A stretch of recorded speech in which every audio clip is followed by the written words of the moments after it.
enable auto start on YouTube. No idea why it does that, but hey, that's just how it is. So yeah, if I hurry up a little bit, if I, speed through some of the garbage, if there's garbage. Last time I was like, okay, that's probably gonna be like, I've been through like 400 already. There has to be a lot of garbage still only left, right? You wouldn't believe it. Bunch of stuff I want to talk about was still there. So yeah. All things considered, though, I will try today to kind of like blitz through some of the more average ones, right? To actually get through this. Also, I'm late as always. Since that's just how it is these days with Yaku. Anyways, let's like review where I left off last time. Number 1, Clanet. Number 2, Freerin. Number 3, Alchemist, Brotherhood. Number 4, Monster. Number 6, Gurren Lagann. 7, Maiden Abyss. 6 Maiden Abyss, 7 Angel Beats. EF, A Tale of Memories / Melodies, I count them as one. Aria, the entire series. Right. I count that as one as well. ReZero. Number 10, number 11, Kaiji. Number 12, Dungeon Meshi. Number 13, Golden Kamuy. 14, JoJo Part 4 specifically. There I don't count the entire series. If I would count the entire series, it would also just be, I would measure it by the best entry. Mine is like the worst. Divided by 2. Some bullshit like that, right? Number 15, Haibana Renmei. Number 16, Girls Last Tour. Number 17, NG.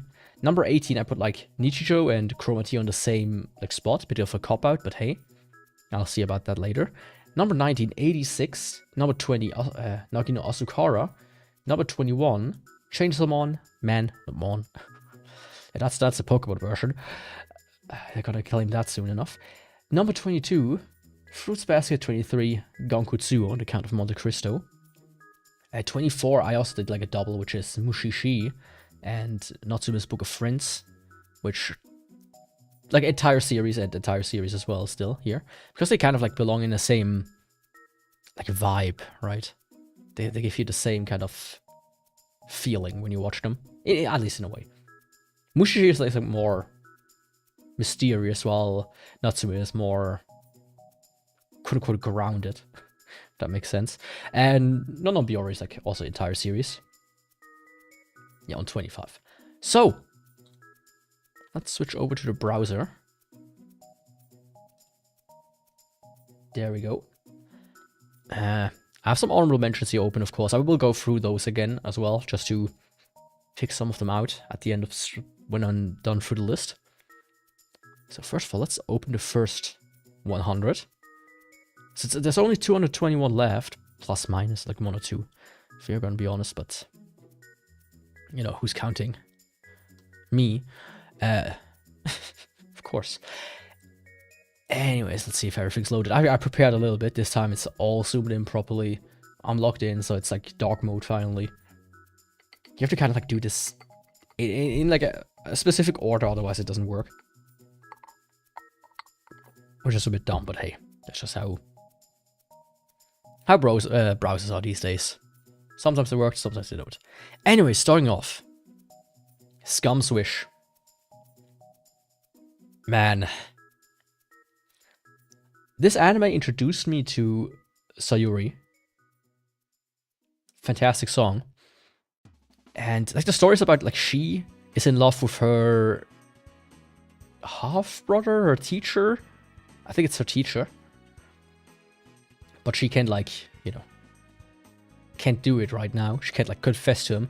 And then you have like this dude, he's like in love with some random chick who's also a teacher.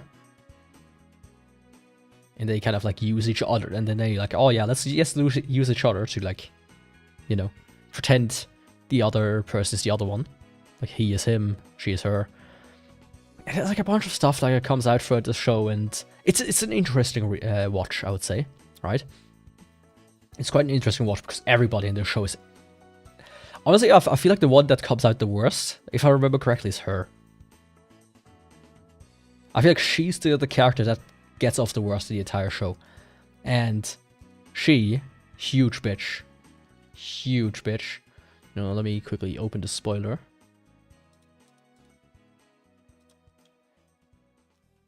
interesting. I didn't even remember that. But yeah, Scarm's Wish is it fully adapted?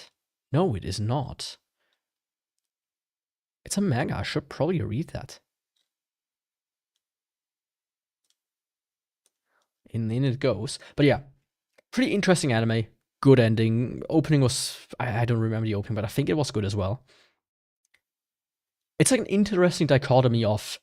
I hate all of these characters, but not in the same way that I hate characters in like School Days or in EF Tale of Memories, Melodies, / right? It's like I hate the characters, but in a good way, because the characters are like made in a nicely hateable way, if that makes sense. So yeah, Scum's Wish, pretty cool, but not 25. Saitokai Yakuin Domo, I think that has 2 seasons, which I might come across at some point. It's like a weird, old quote unquote, 2014. Like it says here gag humor, but if I remember correctly, it was kind of like raunchy gag humor.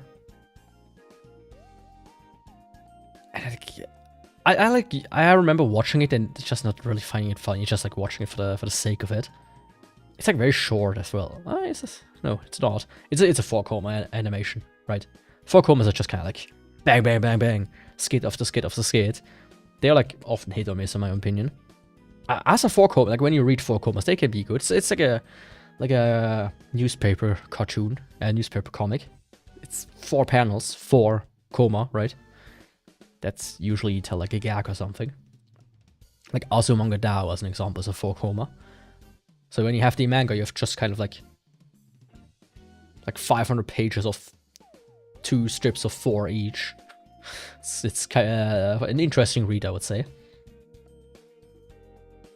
I should maybe like seek them out a little bit more, but yeah. So yeah, it's an interesting one.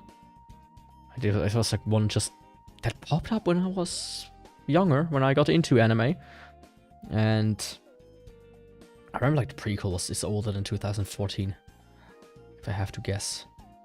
Yeah, 2011 to 13. And even the prequel to that one is even older, so yeah, 2010. So yeah, it makes sense. It like popped off, and it's like, yeah, okay, whatever. Let's just have a watch. Because I want to talk about at the end. Senyu. Now it looks cool, like 13 episodes. It's like a weird like little adventure anime. But the thing about it is 4 minutes an episode. So it's a gag manga as well. It's like beat for beat for beat, like quick, gag to gag to gag, and that's kinda it. It works at times, but it kind of falls flat in the grand scheme of things. Like, don't go in and expecting a huge adventure, but go in expecting gags and whatnot. It has a season 2, so that's that. Ovari no Seraph, that's the one I want to talk last time about the vampires. I remember when this one came out, a lot of people were really into it. This is the second season though. Yeah. So let's talk about this one. A lot of people were into it, and I watched it and I thought, man, it has its interesting parts. I still want to read the manga. Is it complete? No, it's still publishing. My god. Can you believe it? Still publishing. So yeah, I remember watching this, and then like season 2 came out. It was actually really popular at the time. You can actually see the popularity, 252. That's not low. 102. Like overall rank 2,100. Almost 1.5 mil. Yeah, this was really popular. And I like the story, but I feel like it has been done quite a bit since then. Like the whole human vampire. Seraph deserved a season 2. Well, here you go. That's season 2. It has 2 seasons. I would guess you mean season 3. Welcome, by the way, Mystical. So yeah, it was an interesting concept. The characters were interesting and everything. I feel like the vampires were a bit weak at times. They were like stuck-up nobles, from what I remember, which made them just kind of uninteresting at times. Yo, Bossbella, welcome. You don't know Seraph of the End. This one was really popular when it came out. But yeah, it has been like done over and over. That's like the vampire plot they have in like anime and manga, right? I feel like Code Vein was kind of similar in that way, right? And I almost feel like playing Code Vein again, but you know, in January Code Vein 2 comes out, so don't even care at that point. But yeah, I feel like if you kind of want a similar plot to this, that's actually somewhat completed, just play like Code Vein 2. Code Vein 1, I mean. I just remember, like, a spoiler, at the end of it, they kind of, like, rescue him and I think the princess. Her. If I remember correctly, she and the other dude became, like, quote-unquote good guys, and they, like, escape with him and a few guys. And they kind of, like, split off in their own faction. That's kind of where it stopped. And I always thought, like, hey, that's the cliffhanger, you leave it on. There has to be a next season, and season 2 came out in 2015, so 10 years ago. I wouldn't expect too much. Here's the thing, when a new season comes out after such a long time, hell, half the time, I usually don't even remember the first season. So I have to either rewatch it or be really confused for the first 3 episodes or so. Just trying to piece together what the fuck happened 5 years ago, right? So I don't bank too much on there being another season. Lane I will talk about later. Or this one. Set on Gakuen. I'm fine, I'm fine. It's a bit of a tired day today. Kind of trying some shit. Waiting for people to answer and never getting one. Being like stuck with setting up a meeting and I've been like, meeting started, nobody's talking. I'm like, so everybody, we all know why we're here, right? Let's do it then. Because I didn't fully know what I didn't even know what exactly what everybody wanted. It was a bit awkward. But yeah, this one was really fun. Oh, I remember this one was really fun. The opening. Gakuen Sokanzu was really fun. Like, basically it's about, like, this school where, like, animals, quote unquote, and humans, like, all types of animals go to this school. Like, just 2 humans, and, like, he's kind of, like, interested in the other human, in the girl. But this wolf girl, she kind of, like, almost tags onto him. Like, that's his, I think that one was her sister. She's like a koala. So she eats poop. And she was a sloth, if I remember correctly, so she's just sleeping all the time. It was a really cool one. Oh, yeah, the Neanderthal. Right. And the fucking hyena. Yeah, right, that was one thing. He had animals. Hyenas, some of my, you might know, have like a full penis, which they give birth through. So the hyena character had like a bit of a gender identity crisis during the anime. It wasn't like the, you know, trans diversity shit that they usually put into like video games these days. It was actually kind of funny how they did it, because it makes sense in a like a nature kind of way, right? Because hyenas do have penises. Female ones, that is. A Neanderthal. Fuck, yeah, her. I remember, like, she always, like, carried around, like, a huge thing of meat, or whatever.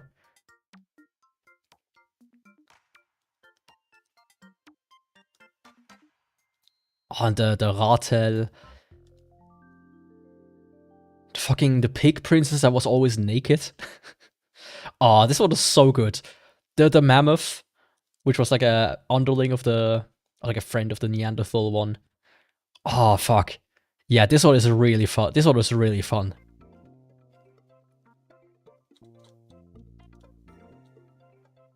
Man, I'm like shocked we haven't gotten like a second season there.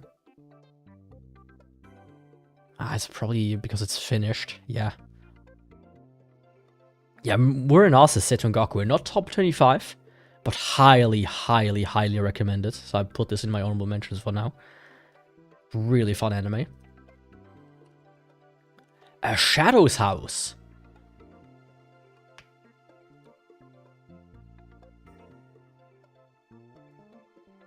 Never had the bug 2 seasons. What?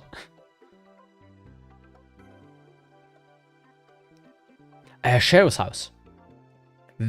Very interesting anime. And manga. It's a manga. I thought it is like I'm like surprised it's still ongoing. Having like watched the anime season 1 and 2, I feel like they were so close to probably ending it.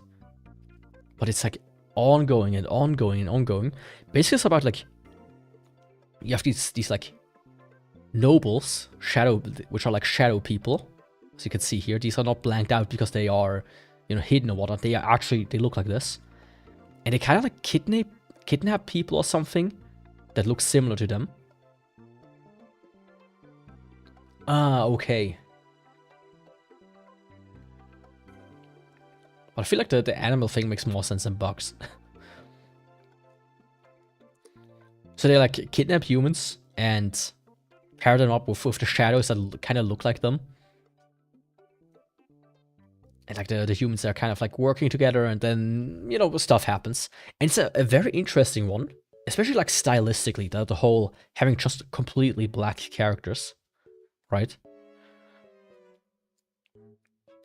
And it's like very like a medieval noble politics bullshittery going on at times. But as far as a mystery goes, Shadow's House is pretty good, actually.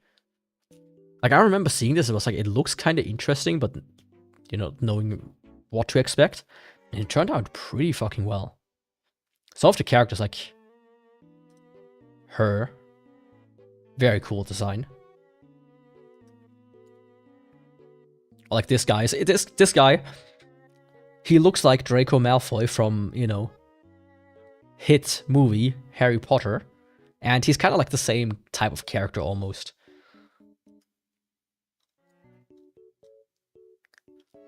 So yeah, it has like also like this kind of Harry Potter vibe, if I remember correct. They have like different like levels, like the first year students, the second year students, the third year students, kind of thing. You have like more rights the higher up you are. And if you're like super high, you kind of like fuse with your shadow and you kind of become a noble. But your, you know, personality is gone, whatever. Pretty cool anime. Not in my own mentions and not in my top 25, but still pretty cool.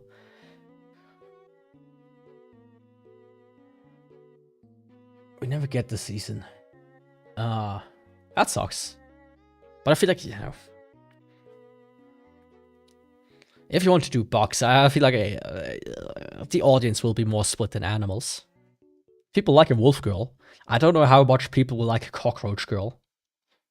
Right? I think we have to be a bit on the fence here about stuff like that. Oh, Shakugan no Shana. Ooh. I remember watching Shana like season 1 and like 2. And then like 2 years ago or so, I was like, hey, let me finally just watch through the entirety of Shana. I've never done it. It's about this boy, and he like meets like a girl, and she's like some kind of, I don't know, a witch or whatever, and they're like, there's like a crimson realm or whatever it was, and she can like become powerful, and it's all kind of wild.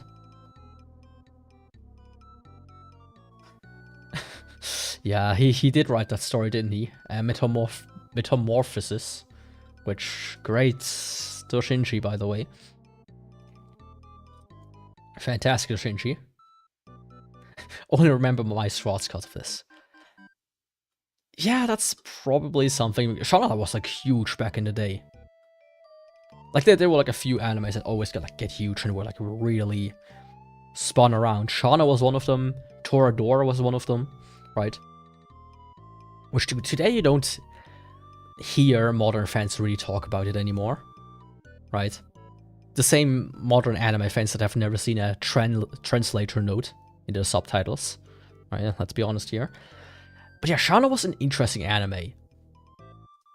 It is like very... It's very 2000s, right? The animation style, the story style. You have to fucking... Oh, my mouse is kind of ass today again. You have to fucking... Where is it? You have the mad professor type, which I'm glad they kind of got rid of that archetype.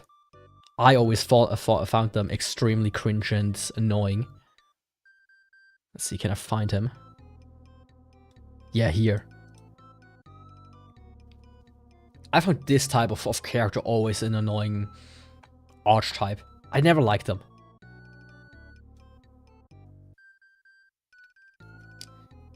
It's kind of like almost like Team Rocket in a way, but worse, right? Always being like on the scene and laughing and being like, ha ha ha, today I have a good plan, and then it doesn't turn out to be a good plan. It's kind of dumb. But Shauna's like an interesting story and kind of like goes forward. And the openings and endings, especially Light My Fire of Season 3, you know, perfection. I still listen to that one every so often.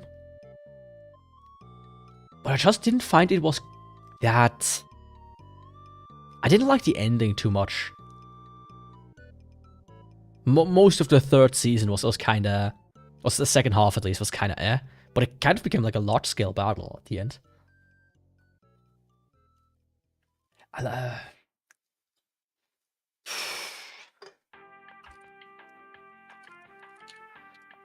mean, maybe I can just find one. Anime crazy professor trope. The mad scientist trope.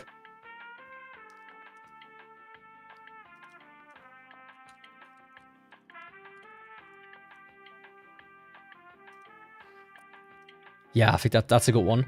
You have this dude from One Piece, which I so fucking hate so much. This is the entire time they had to deal with this guy, I was... I didn't like it too much. You have the guy from Bleach. The dude from Soul Eater. Fucking... The guy from Red Robin Army. I don't think if he fits into it. Mayori? Her? I don't feel like she really fits into it. She does, kinda. But you're the you know, glasses wearing, always laughing, always having like a crazy plan, doing like bullshit that half the time doesn't really work out. Being a bit of an idiot. This guy, basically. I feel like he's like the best version of this kind of character because he's actually fun. Right? But yeah, that was like a trope that existed for a while. So yeah, Shauna is an interesting anime. Oh, yeah, the Bleach Captain, yeah. I feel like it's interesting how he always like changes his appearance throughout the entire show, every arc. Usually characters kind of stay the same all the fucking time.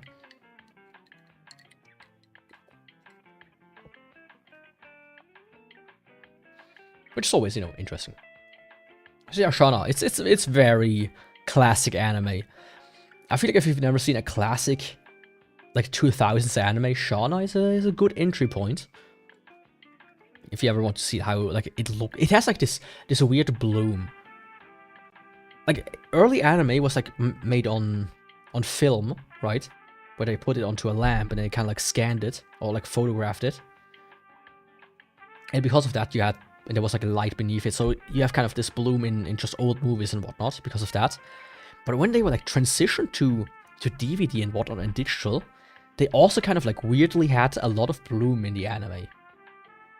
From what I remember. It was kind of unnatural. It almost felt like the way the software rendered stuff just didn't work out correctly, or like it blurred stuff. Because they tried to fit it like in a weird resolution wise, whatever. I don't know too much, but it has like a very distinct look, which I immediately like connect to early 2000s anime. I always thought Orochimaru was a bit of an annoying character. Like I feel like for being he was too long standing, if that makes sense. Like, he felt like this super weak gimp early on. And I felt like, you know, why do they keep dragging this fucker around? Like, it seems almost like everybody hated was like stronger than him already. Like, tons of people that were stronger than him already existed. He kind of like just was this staple of the show for so, or like the manga so long, that just kind of made him annoying.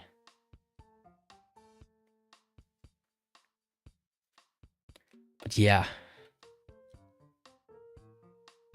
Yeah, Orochimaru was. But yeah, moving on really quick. It's the best game anime I've seen where boss fights. Yeah, Shangri-La is... It's not isekai. Oh, I liked Pain though. At least he has like a very good character conviction of how he like got to his point and whatnot. I liked Pain. The whole like story around him, and then when he appears and flattens the village and everything, he was a cool character. But yeah, this is basically one of these genres that I would call isekai adjacent, where they aren't necessarily isekai'd, but to a large degree of the episode plays like in another world, like in a video game or whatnot. And Shangri-La Frontier is... Agree to disagree. That's the best way to do it. As Mystical said, it's one of the best like game animes, because it actually feels like they are playing a game, and they have like stats. And the main character, he's like the kind of dude who's like, oh yeah, let me beat all of these shitty games that suck ass. You know, he's gonna take you back to the past. And has a diarrhea dump in his ear, or whatever the text was. And he like basically plays them like I play ATW as a challenge run of like these shitty games. So that's like how he treats like this game. So he starts off with like the base class, which has like nothing. He has like no clothes, nothing. He only has like one mask, the bird mask. And I think for that it's kind of cool. I haven't yet watched season 2. It's still on my list. But yeah, as far as game anime goes, it's actually really good. From like the poster, I thought this was going to be like a shitty, very basic kind of isekai, but it turned out really good, really great. Of course, it's a bit contrived how they... Of course, the main character suddenly arrives in this world, and he's the only guy who suddenly like beats all of his bosses easy peasy compared to everybody else. Yeah, I can see that. It's a bit dense at times. It does stretch certain parts very, very much. And some of the characters, like Emul, I feel like she was a bit tedious at times. And like, fucking the girl as well.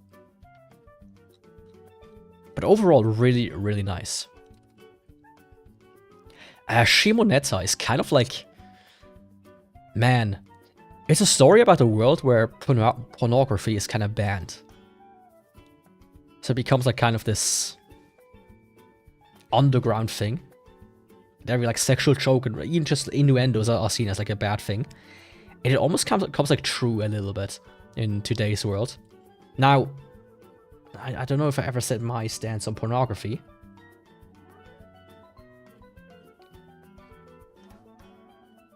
For Crystal Scorpion. Oh, yeah, where you like consistently hit crits, right? If I remember correctly.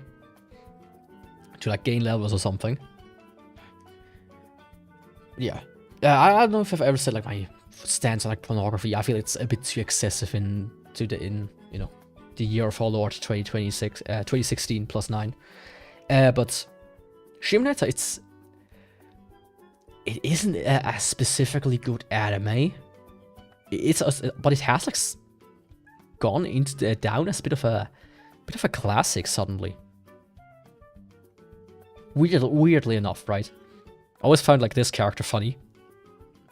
They like find her, they like look at her from the back. They're like, "Oh yeah, you look like a penis." That's literally what this character is. She's the penis character, and she's like the artist. So she draws the Shinji, and she's just like running around naked. And she's like the closeted pervert.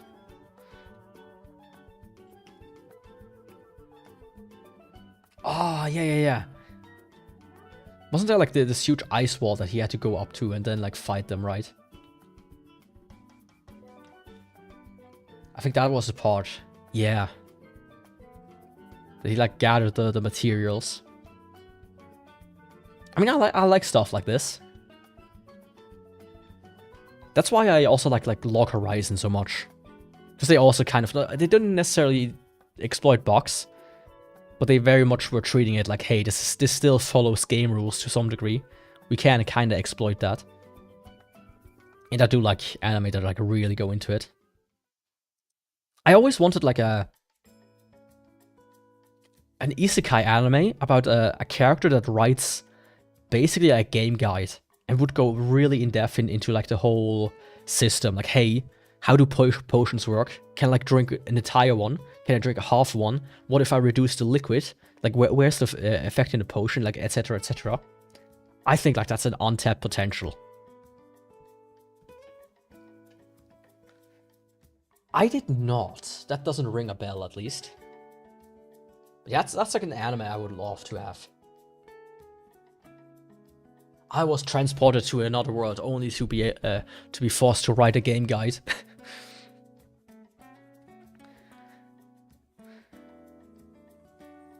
I think that could be cool, right? If you speak Japanese or know like a light novel writer that is in need of a new story idea, send them that, please. Thank you. Yeah, Shibaneto. It's almost like Nostradamus of anime. Show by Rock. That's like a weird mobile game. I mean, I have to kind of find out the name before I can give it a go, but I will look it up. Maybe in a second.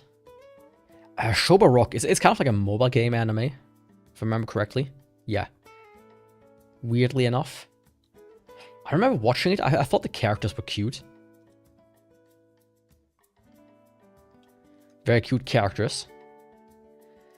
And then I wanted to watch season 2 when it was announced. Ah, please, thank you. And after like 2 episodes, I was like, it's just the same shit. I so don't care at this point.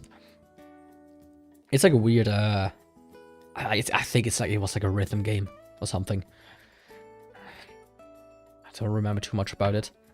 Yeah. Anyways, moving on. Sing Yesterday for me is very interesting. It's like a manga. You have like different characters or whatever. They're like it's like a love story with a bit complication and drama and whatnot. But one thing that kind of stood out to me is the opening. Like there was this one song for Sing Yesterday for me, which was like done in 2006 or whatever by like an English band, which is kind of weird. Yeah. It's an interesting anime, but I feel like I'm not too sure if it's really good. But it was interesting. And the characters are interesting. I don't know. Oh, the pro speedrunner getting isekai and he thinks it's the game, speedruns the game in a few minutes. That rings a bell.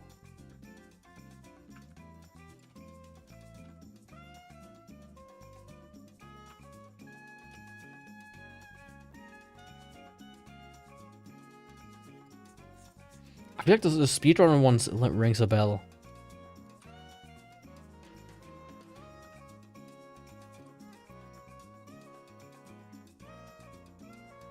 Is this?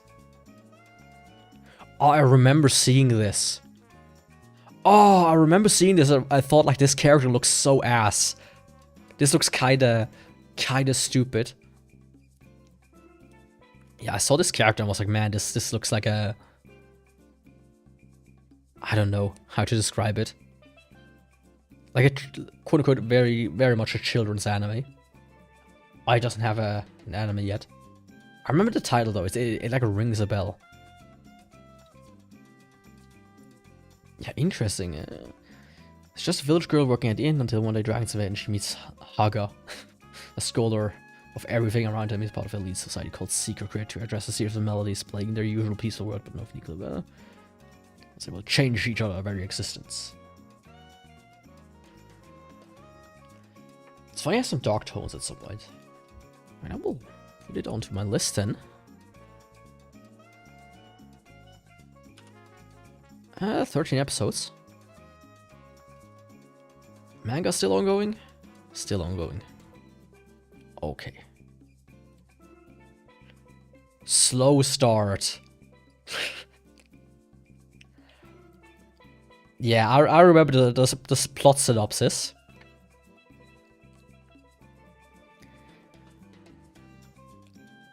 Hana Ichinose is a 70-year-old high school student who is not only introverted but also insecure and timid.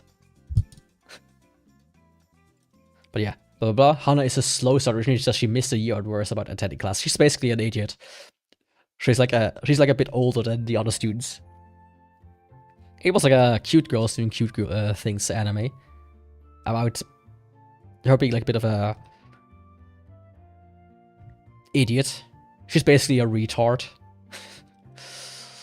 Like, oh yeah, she's you know, what's it called? Developmentally challenged. Like she's a bit behind for the others. It was cute, but you know, that's about what it was. Dokara Boku wa Haga Dekinai. Who this one? It's basically, for a time, when people were like, hey, do you like High School DxD? There's another anime with a red-haired girl that has like some, you know, lewdness to it. And it was this one. That's basically the only reason this anime kind of came onto my radar back in the day. I don't even remember. I like watched this so early on. I do remember there was like one scene where they were holding hands, and one of the fan translations, like as a joke if I remember correctly, like censored them holding hands, and it became kind of a bit of a meme. And I once in a while see it still as like a GIF. I'm like, oh, it's this anime. But I'm pretty sure most people that post a GIF don't even have never heard of this anime, have never seen even a single episode, haven't even seen, you know, this picture. They just know the GIF and that's it. But yeah, I remember this. It was dumb. Yeah, I really remember. It was like basically, it really was, hey, do you like DxD? Do you want more? Want something kind of like to satiate that hunger of redheads and, you know, etchy scenes? There you go. Solo leveling. One of the biggest disappointments for me. I watched this, I was like, holy shit, this is kind of cool. I like the concept. I like the opening part of like the statue. Was super fucking cool. And then I was like, okay, it was done. See, a second season was announced, but I was like, hey, I kind of want to know how it continues.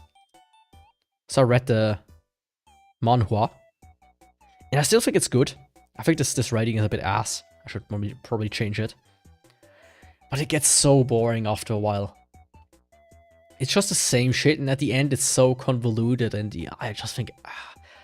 I think they should have stopped the plot maybe 2/3 in. Wrapped it up and like, not went with that whole god kind of almost creation thing bullshit. It was kind of dumb. Right.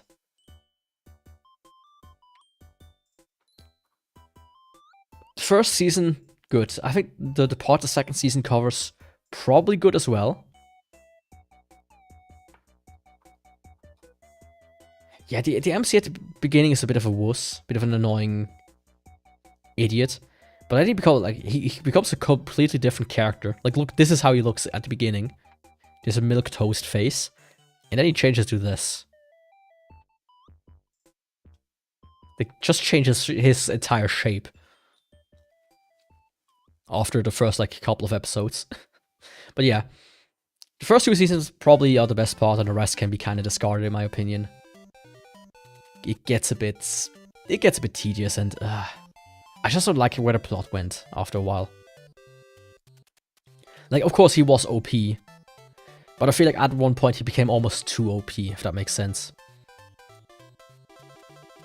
But I get why it was so popular. Yeah, I get why. I get why. But yeah, I will neither put it in my honorable mentions or in my top 25 though. Somalia the Forest Spirit. Man. This is an interesting one. It is one of the reasons I kinda gravitated towards the whole golem thing. And I did say this before at some point, I maybe want to like make a more human model and kind of, you know, take this dude as an inspiration. I absolutely adore this design. I think that's one of the coolest designs I've ever seen.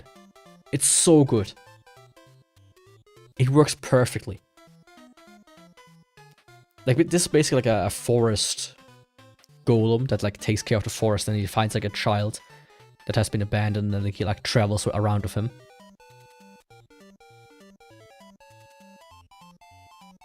And, you know, just having an adventure.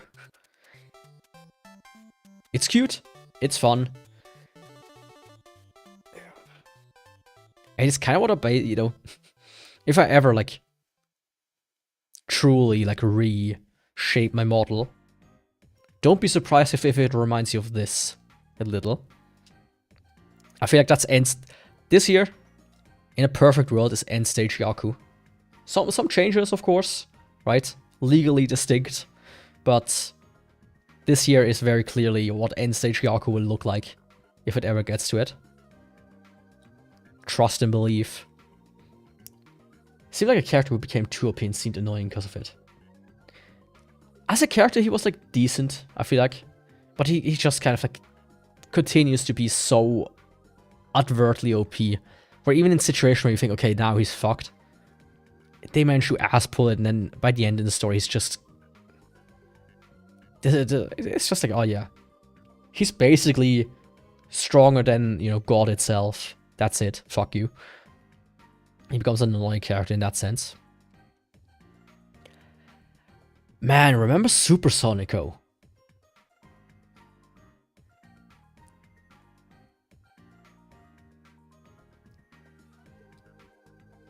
I can recommend it. It's a fun little show. It has like its darker moments, but usually, for the most part, it's like cute, right? It's a cute travel show between a golem and a human girl, if I remember correctly, little girl. Who owns Supersonico? I don't remember. She's like the character of mascot of Nitro Plus. She's like in a band. She has huge tits. I remember like if you saw like in the early days of quote-unquote early days of like modern anime, you saw like somebody pretending to be into anime. Especially like women. That was like the character they always like try to... Basically when you saw like a titty streamer as an example, they're like, oh yeah, you know guys, I'm, you know, pushing up the tits. I also like video games and I like anime. Look here, I have a figurine of this character which has huge tits. You guys like that, obviously.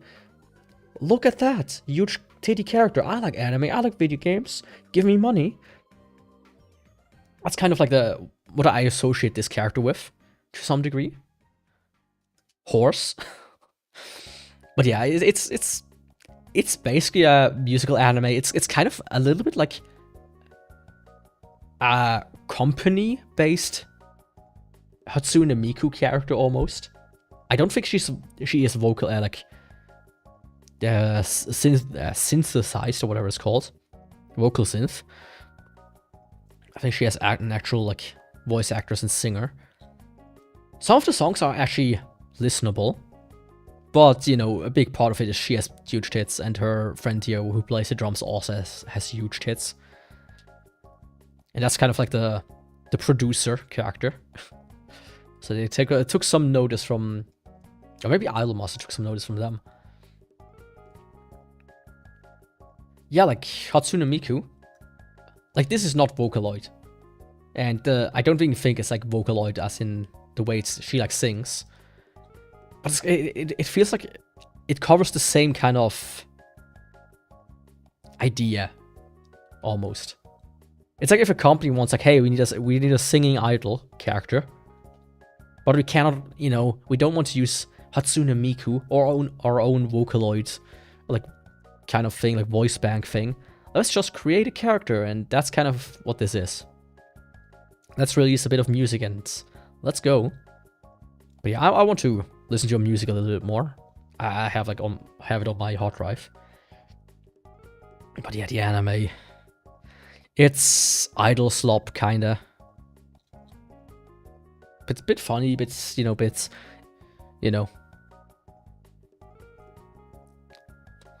nice views, and that's about it. Oh, let's skip this one for now. Ooh. Also this one, let's skip this one for now. Or this one, and the special I can just close. Hibike. I cannot say anything about it. Simple reason, I always thought, after watching, I think the second season, I was like, you know, it's done, right? They won the competition. But no. There was a movie. Or since then, there's been a movie. And then there's been a second movie. And then there's been a third movie. And then there's been a fourth movie. And then there's been season 3. Like, this shit is still ongoing. I have to watch it. I remember liking the first 2 seasons. It's a bit, you know, it's a brass band thing. It's like, oh, it's a musical anime. A musical, like, school club anime with a brass thing. As a brass band theme. But man, I was like, it's done after season 2, but it's ongoing. I don't know, man.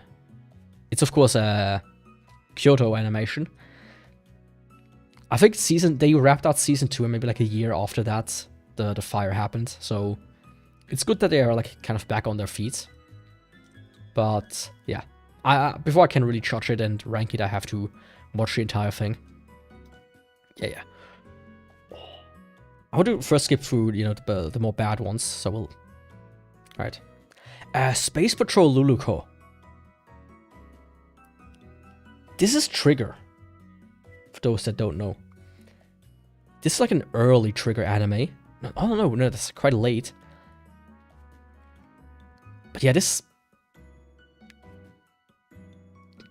It's almost like a mascot character for Trigger, if I remember correctly. It's kind of like a short gag character. It's actually kind of cute. It has like a lot of... Ah, right. She's like... Look. Trigger-chan. That's like kind of like her... She's the mascot of Trigger. Right, that was it. It's an interesting, cute little gag anime. It used to be white as Yaku. Before I changed it to Yakuvrael Runeborne. It was very much... I need to quickly figure out a name. When I created my account back in the day. I like Yaku. And I want like... And the character is kind of like... Wears white / purple. So it's like, okay, white is Yaku. There we go. Yaku as in Yakumo, I should say. Yeah. And let me talk about this real quick. Spice and Wolf is like a very comfy anime. And it was good. It was good. But I never understood how people were so hyped about it. If that makes sense. Like people always were like, oh yeah, Spice and Wolf is like the second coming of Jesus. in anime form. I mean, these days I just kind of feel like... I mean, my current name is AI generated. Half of it, so to speak. As I just was like, hey, AI, this is my theme I want. Suggest me 100 names. And then I'll pick like the 10 best ones. Here are the 10 best ones. Give you like 100 more based on these, and like slowly like approached kind of like a few names that I liked, and then like combined them and put them onto a big list and like looked at stared at them, was like, okay, which one of them looks cool, which one of them do I like? Then like in my mind I was like out loud I was like, okay, Yakuvrael, Yaku, Bor, like blah blah blah. And that's how kind of came in the name. I also suck at making usernames usually. I like how it represents commerce, like how dogs are just signs. Yeah. It was good. It was pretty good. I haven't watched the remake yet. I have to. And I do have the light novel in digital form. For some reason. I don't even remember if I like got it from somewhere. If somebody gave it to me.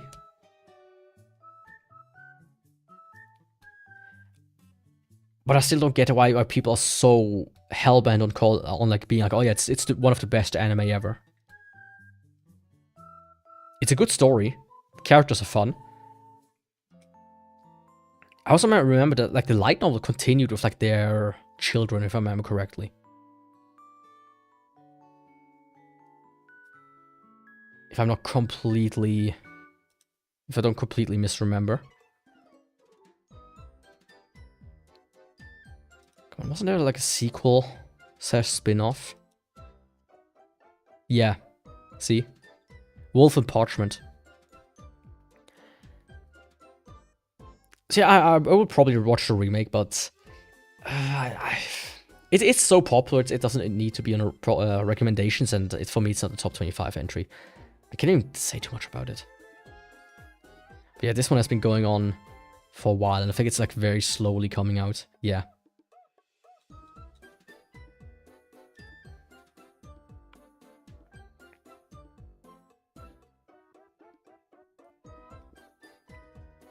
I mean, by the time the remake came out, the daughter was already well known, I would say.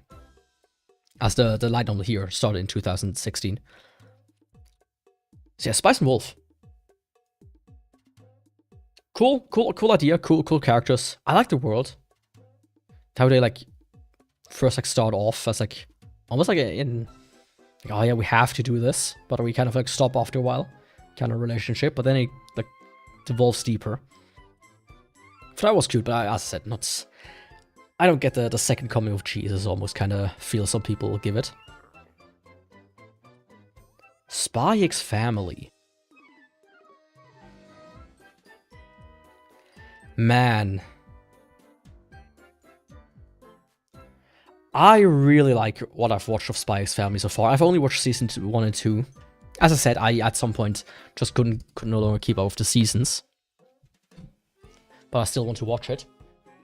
I remember it had a big controversy at the beginning. Or like two controversies. Like one was like generally, oh, this is like family slop. Whatnot, and I was like, okay.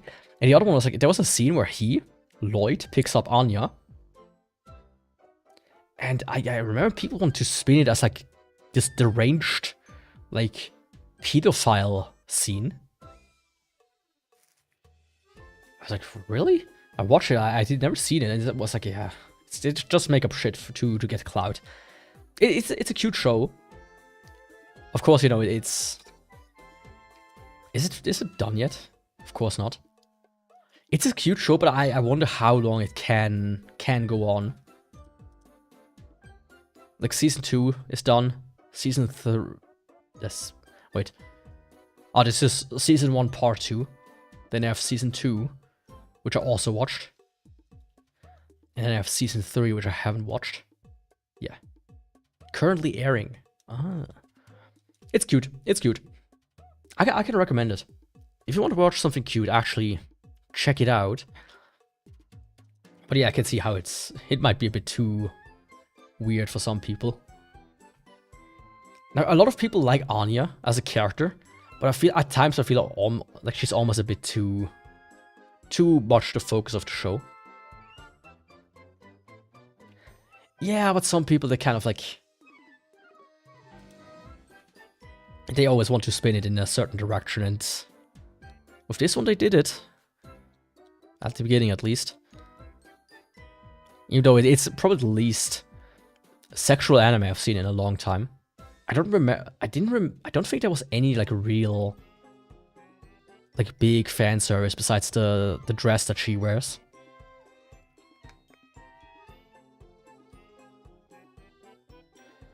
They start the anime with Holo telling her daughter the main story as opposed to just in the story. Ah, okay.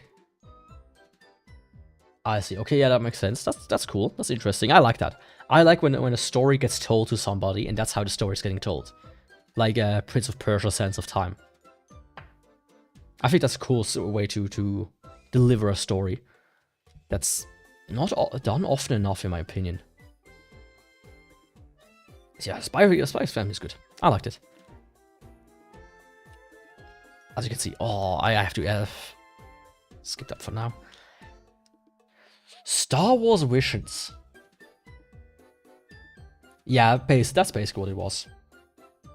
Which I think, you know, as like somebody in their 20s, late 20s, like I'm not one of these people who is like super like, oh, if I see, you know, a single fan service moment, I feel like a pedophile because these characters are canonically 16 and whatnot. But I do think sometimes it's a bit excessive these days. I'm like, ugh, do we have to go through the rigmarole of the character stumbles, grabs the titty, and then accidentally, you know, panty flash and blah blah blah. It's like, can we move on with the plot without all this stupid bullshit? Right. After 10 plus years, you get kind of tired of it. That's what I'm trying to say. So yeah, Star Wars Visions. I didn't watch the sequel. Or the second and third one. If I remember correctly, the second one was like non-Japanese animators, which is why only Volume 3 actually is listed here. Wait a second. Oh, did they actually continue the stories? Oh, that's interesting. Because I might have to check this one out. Here's the thing. Star Wars Visions, it's 9 episodes, 9 different stories, 9 different animation studios. I mean, a lot of like animes are like in high school, so right.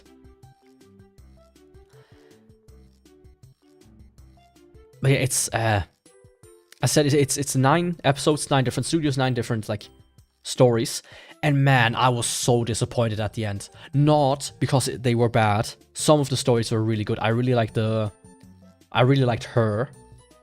episode and her episode. But I was like, man. And if I remember correctly, her episode as well. Yeah. But by the end, I was like, man, I never understood the big hype for Star Wars. I never got into it. But this is some of the best Star Wars work I've seen. You know, in general. They could make each of these single episodes into like a full show and actually could produce a good work, right? Just Disney, give them cash, give the studio cash, let them make a good fucking show. But that's obviously not gonna happen. That's just like kind of like a, you know, look at us, we you know, collaborate and whatnot kind of thing. Rather than, hey, here's a cool idea, if you like it, we'll make it. Man, I really want the full like story of her character. Her story. It's so good. It's such a disappointment that this will probably never happen. But yeah, it's cool to see that the third one kind of probably brings some of the characters back. At least like add some more stories to it.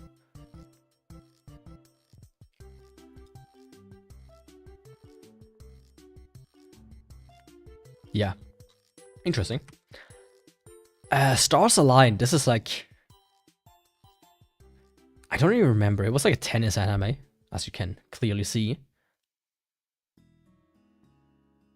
And I just remember one of the characters was like kind of like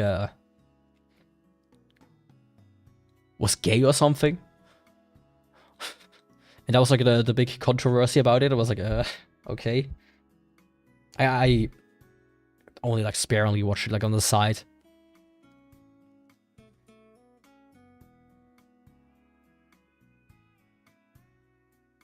I mean, yeah, those are stupid, but like in some of the animes, it makes sense that canon age is a bit iffy. But still, like focusing too much on it is, it's a cartoon character in the end. But yeah, this one, fine. If I remember correctly, it was like very early on. Like I think the gay character, they were like very much, hey, this is the like diversity bullshittery that's starting to invade Japan at the time as well. Don't remember too much about it. Not for now. Still Woman Academy. It's like cute girls doing cute things. Gun edition. They play airsoft, if I remember correctly. And it has like a very interesting story arc with this character. She kind of becomes, you know, a bit of a... I don't want to spoil it. It's actually interesting how this seemingly innocuous airsoft cute girl cute thing anime turns into a bit of a drama at the end. It's a fun one, that's for sure. She's like a new student. If I remember correctly, she joins the school and then she meets like them and it's like, oh yeah, they're like, oh yeah, let's play airsoft. And she's like, oh man, I love airsoft because it brought me together with my friends. Yeah, the classic story basically. But for what it was kind of fun. Even though it's a bit, you know, it doesn't really go anywhere. I have some things to talk about there. As I said this in the beginning of stream, it's like a gag anime. Whatever. Oh, fuck. So many good ones. Summer Wars, I remember that was like one of the anime movies always recommended.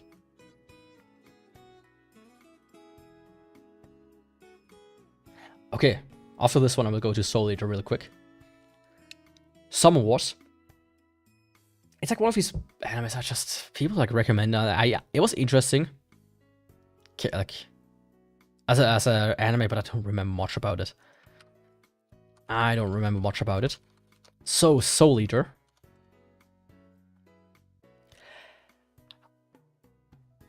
I liked the anime. Like my story is there was like this service in Germany specifically. Video Fish or Clip Fish or something like that it was called.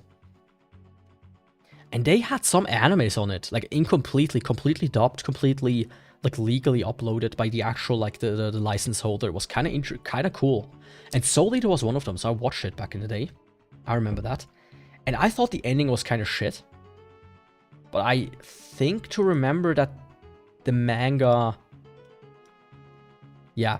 See, adaptation is from 08 to 09, but the manga went all the way to 2013. So they did like back in the day, it was more common to just get an anime original ending, rather than them actually going whatever.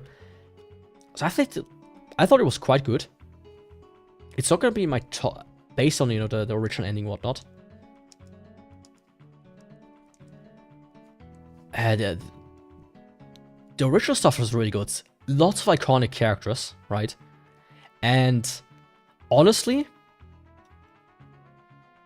like the opening and endings, of course, also fantastic. By the way, Resonance and Paper Moon, mwah. Right? That's like, oh, that's like a good pizza right there. You will devour these with glee. But the thing is, which they don't show here technically. Maybe they show it here. No, they don't. Spoiler.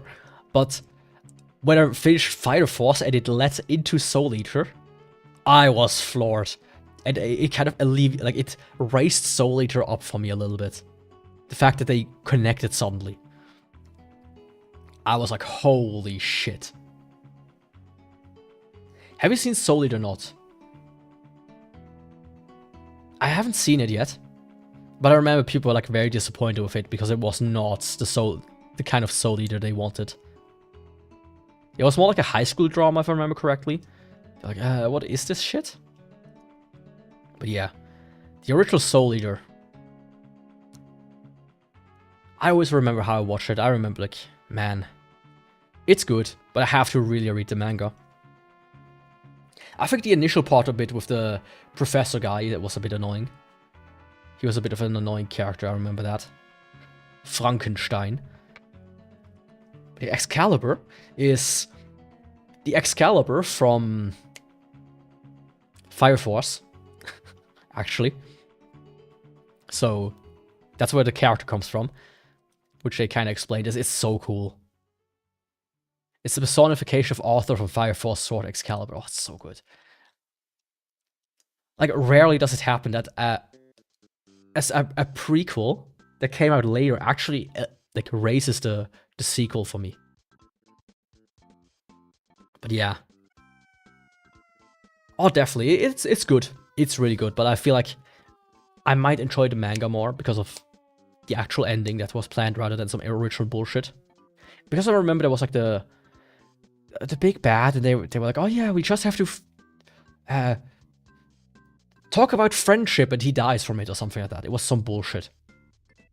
That's what I remember.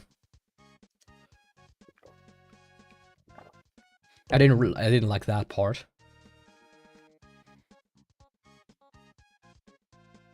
Oh, Corona, of course. You know, in this day and age, maybe a bit of a weird character to include with a different, like a Corona is just like the circle around the sun, from, or like around a black hole, like the light circle or something like that. But people these days are like, oh yeah, it's Corona as in COVID. But yeah, Soul Eater is good. Not top 25. It's too popular for me to have to put it into honorable mentions. But that's about it. Let's skip forward a little bit again.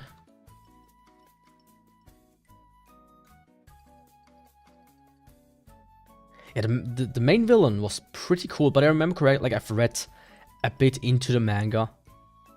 And if I remember correctly, they like moved on quite a bit from that villain since then. With some interesting characters and stories and whatnot. So I really have to read the manga too, I feel like. I really do. How far am I? Not as far as I hoped I would be after an hour. We'll skip this one for now. I remember seeing the trailer for Super Cup. I was like, man, this is...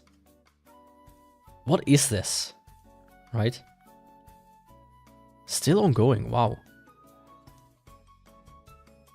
I mean, I also don't know it, but I know that the ending is different. Or like, it goes much further than the anime. It's like the same thing with Full Metal Alchemist Brotherhood, where they were kind of like, okay, the manga is still ongoing, what do we do? And they kind of like started spinning it off into a different thing. Like maybe 2/3 in. If I remember correctly, that's kind of like what they did with Soul Eater as well.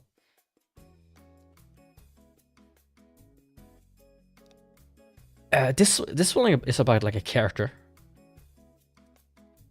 I thought it was just kind of like an advertisement for the bike that they were riding. It's actually like a cool little... It's like Eurocamp, but with biking, almost. It's quite comfy, about characters like riding the bikes and whatnot. So I can recommend it for that. It's an interesting one if you like the comfy, not too much happens manga. You have like she has like this bike. She has like a modified bike that she rides up to Mount Fuji, if I remember correctly. That was like one thing. And she has just a regular like bicycle. Oh god damn it, this mouse. I'm testing out a new mouse and it's pretty bad. For that reason, it like disconnects from the sensor half the time. Yeah, thanks for joining. Depending on it, I might be done today, so... You would have to remind me to show you how I ended up ranking it, if I do so. But yeah. Super Cup is cool. It was fun for that. I feel like it's a bit slapped on, but at the same time, it seems to be kind of actually popular. Sword Art Online. I think the hate it gets is a bit overblown. That's good to know. I will show you then.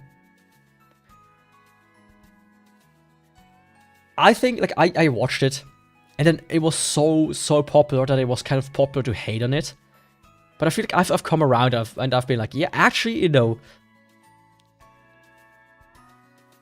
it was the start of something. For some people, it was the start of something bad. Okay, it popularized Isekai and that's it. It's like, oh no. Ever since Sword Art Online, it's like Lucky Star, but for...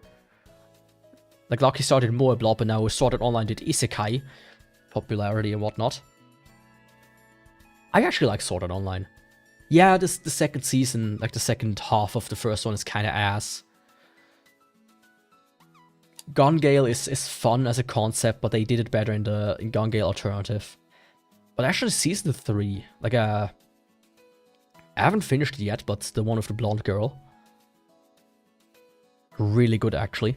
And the movies, which kind of like retell the story. Sword Art Online Progressive. I've only watched the first movie yet, but my god, is it good. Like, I really liked it. First Sword Art Online. I still love the moment where he kind of like goes to the bridge, just like, hey, you people are ass. I'm like so OP, you cannot even, you know, you deal like 20 hit points a second and I regenerate like 21 hit points a second. You cannot defeat me. It was all so good. It still has its moments, I feel like. All things, like all its flaws considered, all things considered. Right, I feel like it gets hated on a bit too much, simply because it was popular. Let me actually then go to Progressive. Progressive is based, like, the one big complaint I would have about Sword Art Online is how they kind of like skip a lot of the content, right? In like episode 1, they're on the first floor. Episode 2, they're like already on the 10th floor. Episode 3, they're like on the 25th floor. And then like episode 8, they're like on floor 80. Right? They like kind of just go through it. Sword Art Online Progressive, the entire movie of 1 hour 30, I think like when they do this, credits are included, I'm not entirely sure, is just the first floor. They added like a new character, and then Progressive, if I remember correctly, from reading it, is just the second floor. So they are actually going like the light novel it's based on. It's like really more in-depth and much cooler. And it kind of focuses a bit more on Asuna as a character, as a main character this time around. But yeah. As far as Sword Art Online goes, this is actually really good, and I hope it gets continued to be adapted as like a set of movies. Honestly, I wouldn't mind to have 100 movies, one for each floor, right? I actually wouldn't mind. As far as Sword Art Online goes, I like the original. I think Progressive really puts it onto a pedestal that people shouldn't sleep on. That makes sense. I feel like people really shouldn't sleep on Sword Art Online Progressive. Despite all the hate Sword Art Online always gets. Yeah. So then you had Season 2, which, you know, I think Shion is a bit of a dumb character. And fucking long-haired Kirito was a bit a bit weird and whatnot, but it was fun. I like the concept of not just fantasy games, but also shooters. Because, you know, the popular games these days are either MMOs, fancy MMOs, and like online shooters, so it kind of makes sense that these two specifically exist in parallel. And then Alicization, man. Oh, Alicization is so good. And then War of the Underworld started, and I watched the first season. But for some reason, I couldn't bring myself yet to watch the sequel. Season 2. Is there not a sequel yet? Nope. I still have to watch this. I want to watch it like a couple of months ago, but I, for some reason, didn't. But I feel like I will watch this one maybe still this year. Yeah. But yeah, watch all the Alicization at least. It's so good. Oh, Sword Art Online. Yeah, that was. And then Gun Gale Online, or Sword Art Online Alternative, it's actually really good. Because they don't do the whole trying to spin it to be like actually like, if you die in game, you die in real life, or there's some sort of consequences. Mostly, right? She does like a bit of a bait and switch with her. But all things considered, it's actually really fun. And there's a sequel that I still haven't watched yet, but I will. I actually will watch this one. Yeah. Gun Gale Online is fun. Really fun. Sword of the Stranger, pretty good movie.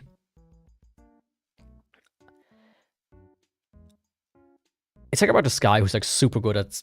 It's like super good samurai. But he has like his swords like sealed for some reason, and in the end he has to unseal it to defeat the big bad guy. And it's such a good fighting scene and everything. Like, it's such a good movie. Highly, highly recommend it. Oh, do I put it in my top 25 though? I'm gonna leave it open for now. Yeah, it's a good movie. Good music as well. Good music as well. But I can't say too much about it. Get Senki. This is like, if I remember correctly, the first Ghibli like movie made by Miyazaki's son, if I remember correctly. And people don't like this one. And I see why. There are parts about it that are like really kind of dumb. Right? But at the same time, I don't fully hate it. If it wouldn't have Ghibli name attached to it, I think people would be more open to it. As far as, you know, as far as anime goes, it's kind of like the Ghibli name being attached to it is a bit of a curse. And also it was the name Tales from Earthsea. I think it's a dumb name. Because Get Senki is... What does Senki mean? It means like Tales of Get, right? Story of Get, whatever. But Get is like just almost a supporting character from what I remember. He's like a sorcerer or something. Yeah, most powerful wizard. So yeah, so as far as Ghibli movie, as anime movies goes and Ghibli movies, Get Senki is a bit undeservedly badly rated. But yeah, it's fine. Not top 25 worthy. Tari Tari. I don't remember anything about this one. If I remember correctly, one of the characters has like a horse. Or like lives at a shrine or something. But I really don't remember much about it. It's about music students again. Yeah, I don't remember jack shit about this one. I have to get something to drink in a second. My throat is kind of starting to clog up.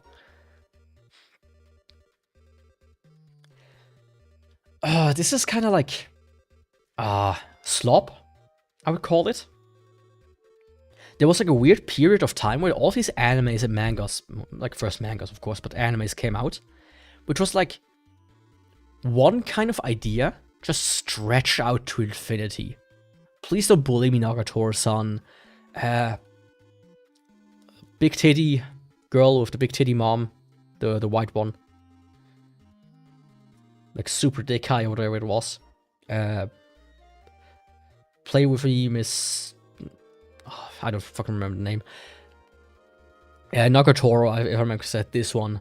They almost like they had like this same kind of like big core to them, which almost feels to me kind of like slop. Reaction slop, right? It's like, oh yeah, you can post a cool gif of it. You can post like one panel of it, and it's like, haha, funny. But all in all, it's kind of like it doesn't have much substance to it, from what I remember. And they were popular, right? Season 2, if I remember correctly, it also got like season 3. Of course, it got to season 3, and then it got a movie. Yeah, and that's like the manga. And There's like a parallel manga to it that exists. Not this one. Was it this one? No. There's like a parallel manga that... yeah, this one. Where they're like already married and have like a child.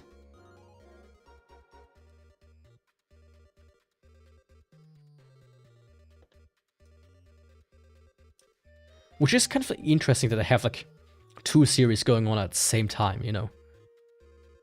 2012 to 2023. And this one is like 27 to 24. So basically it started after...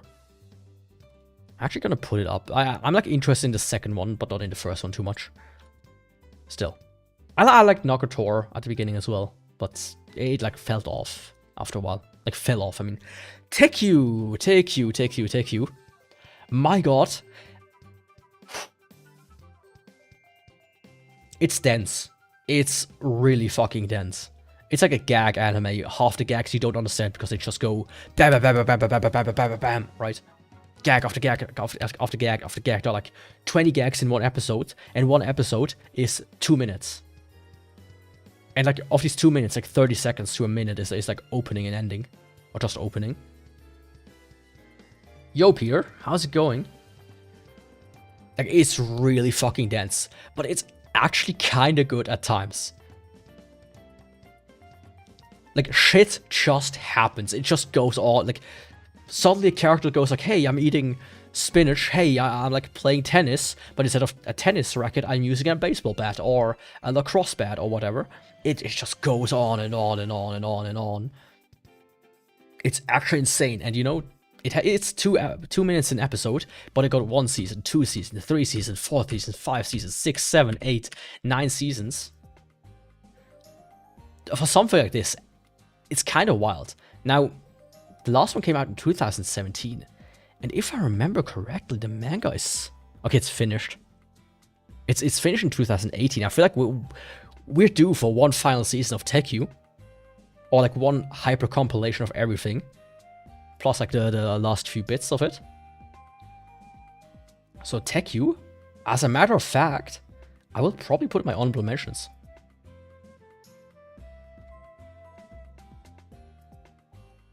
And not there.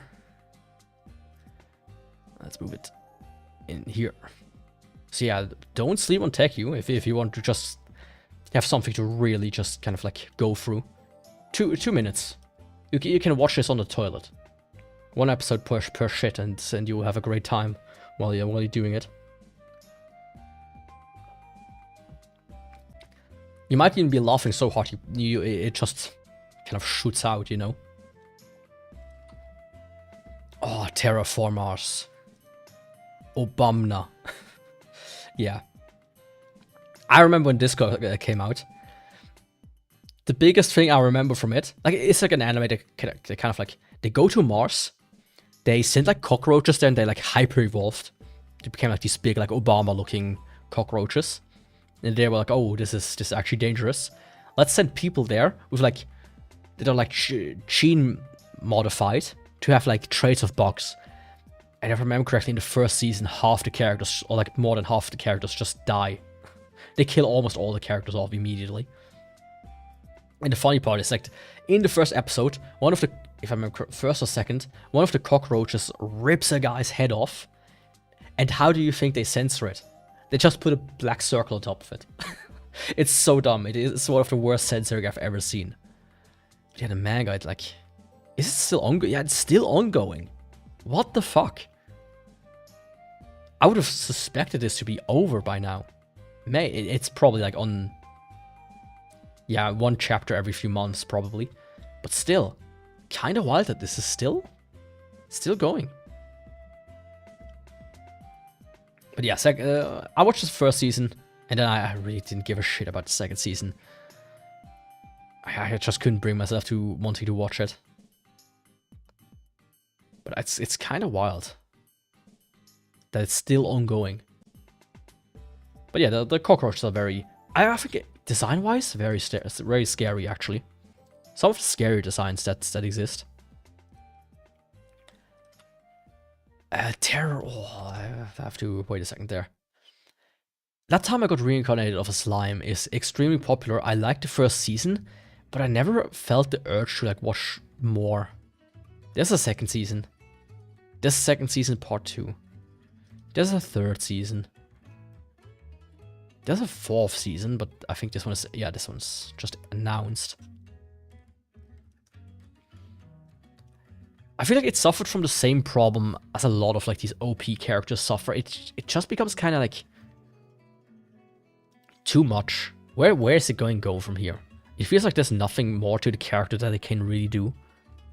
So they kind of have to keep introduce new characters to make it interesting, which just kind of bloats the roster, and altogether it makes it even worse. Yeah, I have to see if I really want to like watch more of this.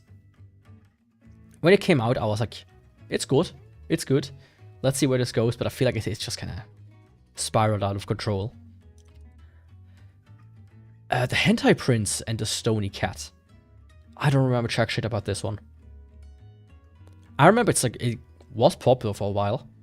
This character, you've sort of seen her a lot everywhere. But I really don't remember anything else but besides that. The Ancient Margot's Bride. That's one Marcebella would have loved to see. Let me skip through that real quick. I will get to it later. The Anthem of My Heart. Did I watch this?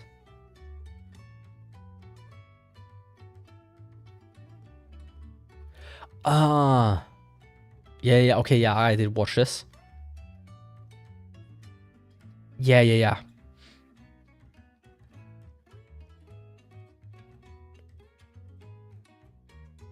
It's like a cute movie about a girl who like comes out of her shell.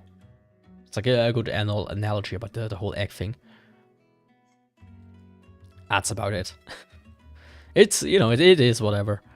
A lot of these movies are, they kind of like, they look at your heartstrings, or like, let's pluck one, but not too much, just like one or two at a time and then leave it there. That's kind of like what this is. It's one of these like tearjerker, like, oh, it's so tough, and then she gets out of her shell, and now she has friends and a good life again. It's like, oh, it's sad, but it's so good. Yeah, it's kind of that stuff. Let me grab something to drink real quick. Then I will not talk about this one yet, but this one actually.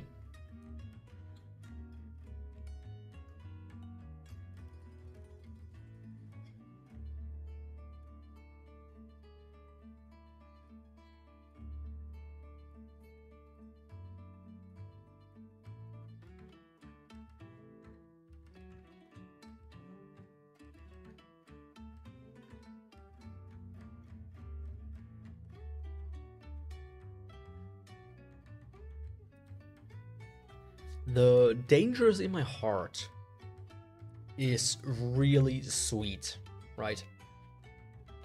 It's a really, really sweet one.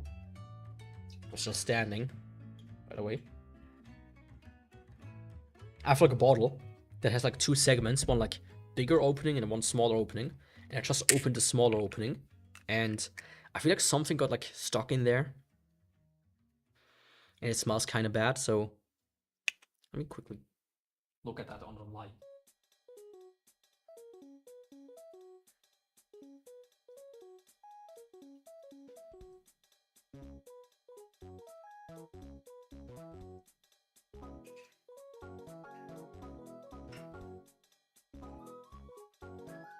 Yeah, it's not moldy, but it looks kind of icky to me. I might have to throw it into a boiling pot and hope the plastic doesn't deform.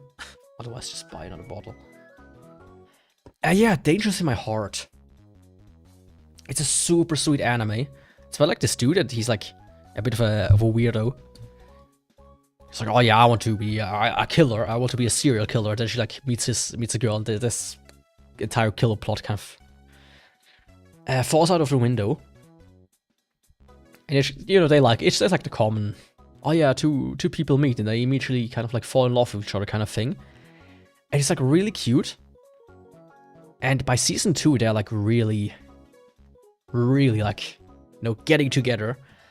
But from what I've heard, the manga kind of like just goes on and on. It has like the same problem as Nagatoro, where they just kind of continue to drag it out. They're like, okay, we have a good formula here. Let's try to milk this as much as we can.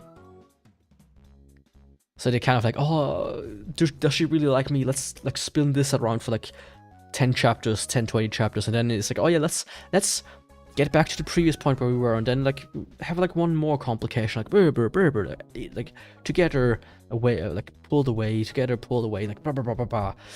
Just going on and on and on. That's like the big problem with it, as far as I remember reading. It has 180 chapters, so I'll be interested to see how if it gets fully adapted. I think for that it's like really sweet, right? And the way the story is like the way the episodes are kind of framed is really good as well. They have like the whole episodes, and they always like do this, like they always kind of like have like these cute moments at the end of the episode. And that's why they title the episodes also the way they title them. Like, we're searching, I'm growing up. Yamada likes ... Right? If I remember correctly, they always like ended with that sentence, right? It's like, oh yeah, blah, blah, blah. I really want to tell her. Ending starts, kind of thing. It's cute. It's really cute. But yeah, that's like really top 25 worthy, I would say. It's just an OVA. The Day I Became God is by the same dude that made Angel Beats and the other one, Charlotte. It's an interesting story that like tries to pull on your heartstrings. I feel like at times it does it well. As I said, I can hold a scoring. I always kind of like score in the moment. And in the moment, I like everything in the moment, kind of. It does it really good. The opening is fantastic. I really, really like the opening. There's like a moment where like he plays shogi, if I remember correctly. And she's like the shogi associate. He just makes up rules, so they kind of roll with it for some reason. It's kind of fun. But yeah, it kind of like it cannot get into the same like space for me as like Angel Beats. Like this guy, he's like so, for some reason, just a problem trying to, he always like has like a good idea. It starts good and then it kind of like flattens out over time. I don't know why he does that. But yeah, it's cute. It's also cute. I think it deserves a bit more than it has here. But where the fuck is my mouse? There it is. More than here, but you know, it's not too much more, I would say.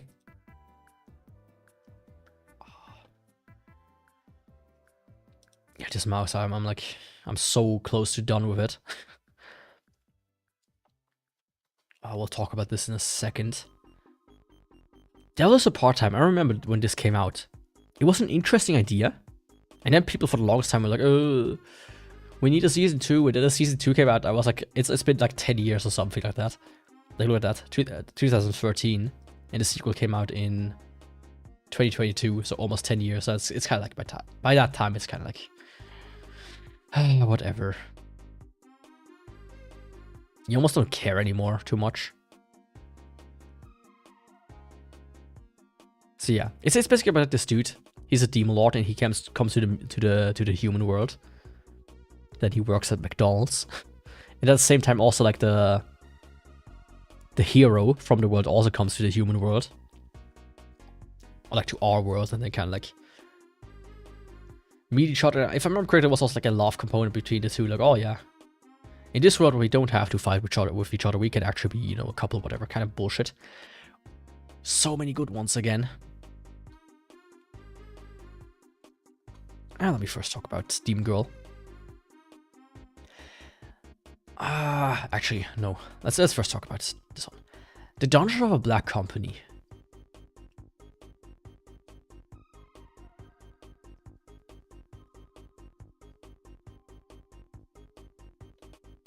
First season was really good.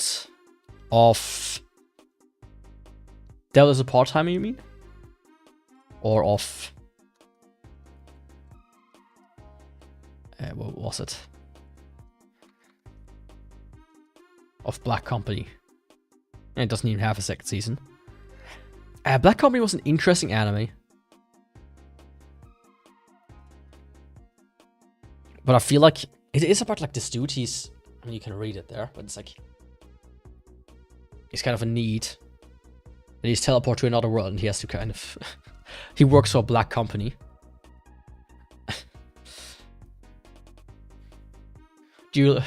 Are you talking about A or B? Yes. Dell is a part-time, okay. Yeah, I just don't care about it's been too long. I would have to rewatch season 1 and I don't particularly care about rewatching season 1. Because I remember I thought it was alright, but also not groundbreaking.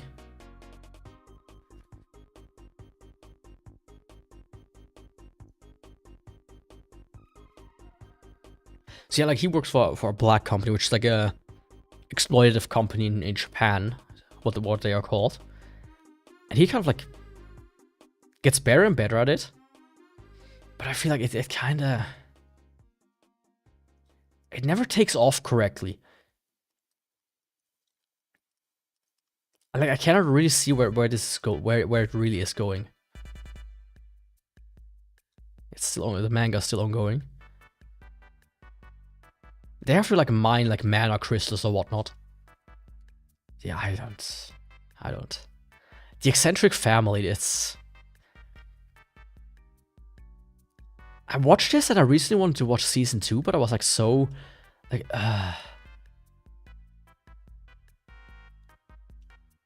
only 25 chapters, huh? Interesting.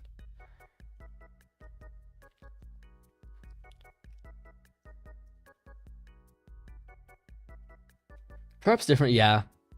I mean, depends on kind of like what you want for. But I was like a bit. I just thought it kind of like looped back into itself. If I remember correctly, he like actually got to the top, but then he fell down again to the bottom, and it was like, you know.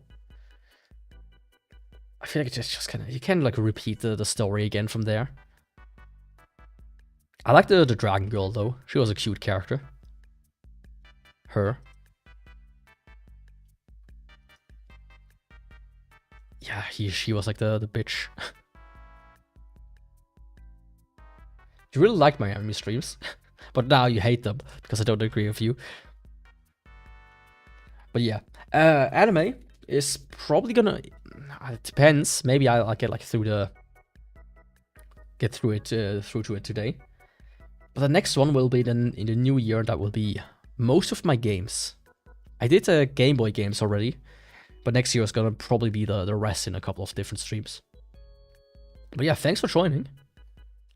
So yeah, this one is like it's like about these things. What are they called again?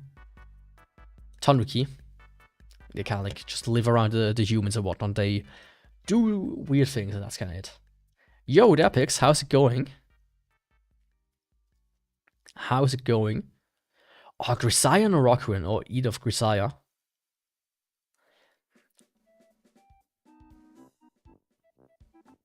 I thought it was a really good story at the beginning. I found out, yeah, I thought the same, man. Still on my rewatch list. I will try to do it still this year. Maybe I will talk about it a little bit more once I did. Grisaya at the beginning was kind of like, and then it became actually really good story-wise. I don't remember too much about it, but I remember like this. The further it went, the weirder it became. Happy early holidays. I mean, happy holidays to you too. I feel like, you know, I was like in Aldi in summer and they were already selling Christmas stuff. I was kind of like, what the fuck are you doing?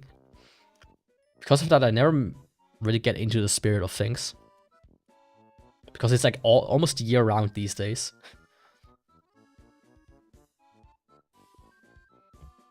So the initial season I really liked. There's Aldi, of course there's Aldi in Europe. I thought the Aldi brothers were like from Germany or something.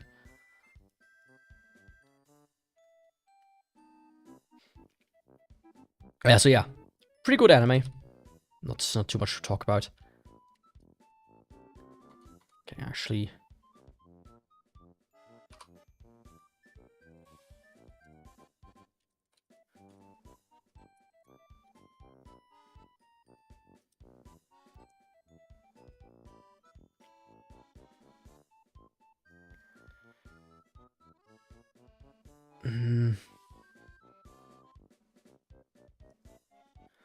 Karl Albrecht, der Vater von Karl und Theo Albrecht. Der Bäcker bis auf Alexander Gründer, Bäcker bis ich habe aufgegeben muss, im Frühjahr 1902 macht er sich als Brothändler selbstständig. Nachkriegszeit. Gebrüder Albrecht.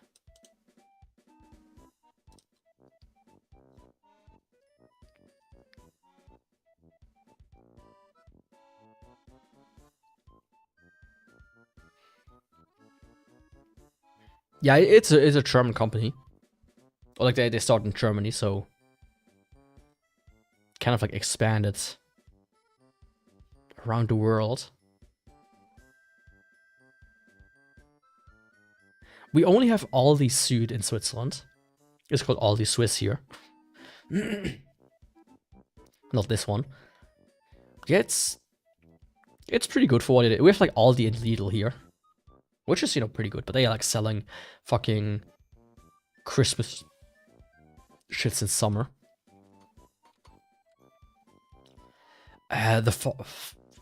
Okay. I'm now wrapped around. The Faraway Paladin is an interesting isekai anime about this like dude being like transported. He's like a child, and he's like found by like these almost like dead people, by Mary, Blood, and Augustus, like a ghost, a skeleton, and like a corpse or whatnot. There was like a weird scene with the corpse at the beginning, if I remember correctly. But it's like very cool. From like young on, he like learns from them and becomes actually really strong, and then he like wanders the world. And it's kind of a cool idea. But I've recently tried to watch season 2, and it feels like, man, I was floored. It feels like they skipped something. And also they changed the voice actor. Like in season 1,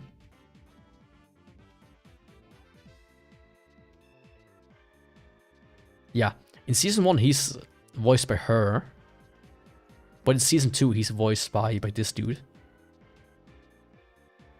Completely different, which is just kind of it just kind of feels weird, and it's kind of like it doesn't connect correctly, which is why I haven't really. I was like really, what's it called? I just feel weird about watching season 2 because it feels like I'm missing something that's not there. But yeah, it's an interesting isekai anime. It's a more slow going one, and some of the characters aren't that like I feel like this character, I never really warmed up to him. But he's almost like this guy's follower the entire second half or so of the first season. So that thing all things it's good, but a bit kind of mad times. The Fable, interesting anime. It's about this dude. He's like an assassin, and he has to kind of like lay low for a while. So he moves to like some random place out in the boonies or whatnot, or like across the country. And he has like one condition: don't kill anybody, as much as you can. And it's actually a really good like comedy manga about an assassin. And the action and everything is also really good. I really like the anime. My mouse is fucking dying again. What is this bullshit? I hate this so much. It's an interesting art style as well. Less, you know, the classic moe art style, more like this. It's actually really good. And the manga is like, it goes on far longer, and it has a sequel. Look at this art style, man. It's pretty wild, actually. I can recommend The Fable. I can actually recommend it. I'm gonna put it in my honorable mentions for now.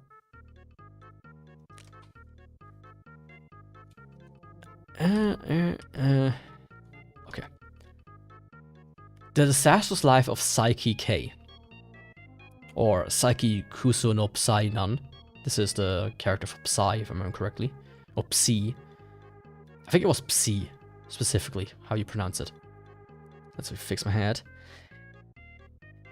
It's probably one of the best comedy animes out there. You can see it's like 120 episodes, but this is like 5 minutes intervals. Actually, it's like 25 episodes split into 25-minute chunks. It's about this dude. He has like psychic powers. And the people around him don't know it. And he tries to hide it. And it's really funny. It's really good. This one has big chance to actually be in my top 25. Man, Psyche is so... It's like hard to explain if you've never seen it, but actually watch it. It's so good. As far as anime goes, like even comedy animes rarely make me laugh, but Psyche did. I think that's like that's the best way I can describe it. It's finished as well. They completely adapted it as far as I know. Yeah, finished in 18. I think it's completely adapted as well. So highly recommend it. Highly recommend it. It looks kind of strange with this character, but trust me, this is a good one. Demon Girl Next Door. This one was a huge surprise to me. I watched this one when it came out in 19. It's about this girl, and like she suddenly wakes up and she has horns. And then her family is like, well, to tell you the truth, we are actually, you know, the distant, like what's it called? The opposite of an ancestor, like we're the descendants of demons that have been, you know, punished by the magical girls. That's why we live in poverty and whatnot. And then she has like this puppet, which is the ancient demon lord, who like gives her like commands and whatnot. And she was like, hey, defeat the magical girl, and then we can become rich and whatnot, and actually prosper again. And it's a really good comedy manga. Or, you know, anime. And I was really surprised. As far, like, it's funny. It's extremely well animated as well. And overall, it's actually really good. I have a figurine of her. Actually. One of the few figurines I bought in the last 3 years was of her. When this one was announced, I was like, okay, let's pre-order this one. I really like this anime, so I want to see more. Well, they made a sequel. Nothing since then, but I also have like the first 4 volumes of the manga, but I kind of want to continue buying them. But yeah, highly recommend it. It's fun. It's a really fun one. Highly recommend it. Yeah. Not top 25, but honorable mention maybe. The Apothecary Diaries. It's an interesting story that I worry that it's just not going to be satisfactory. That the ending will not satisfy me. Right. I'm actually worried about that. It's still ongoing. It's a light novel. Is it? Yeah, it's a light novel first, so you never know. As I say, you never know with light novels.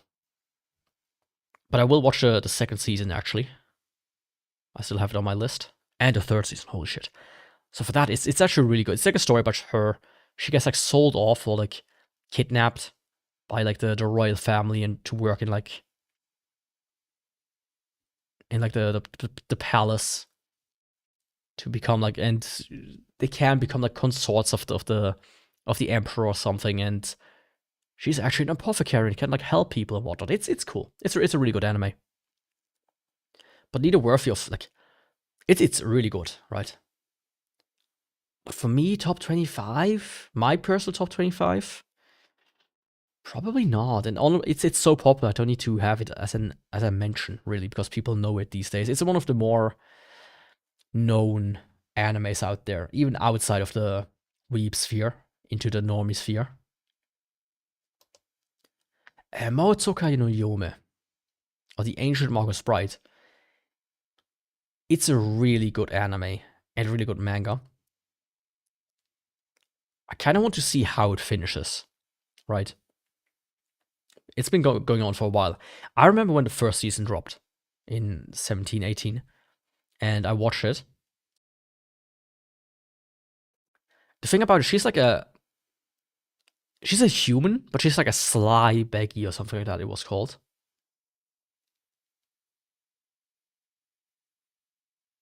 Yeah,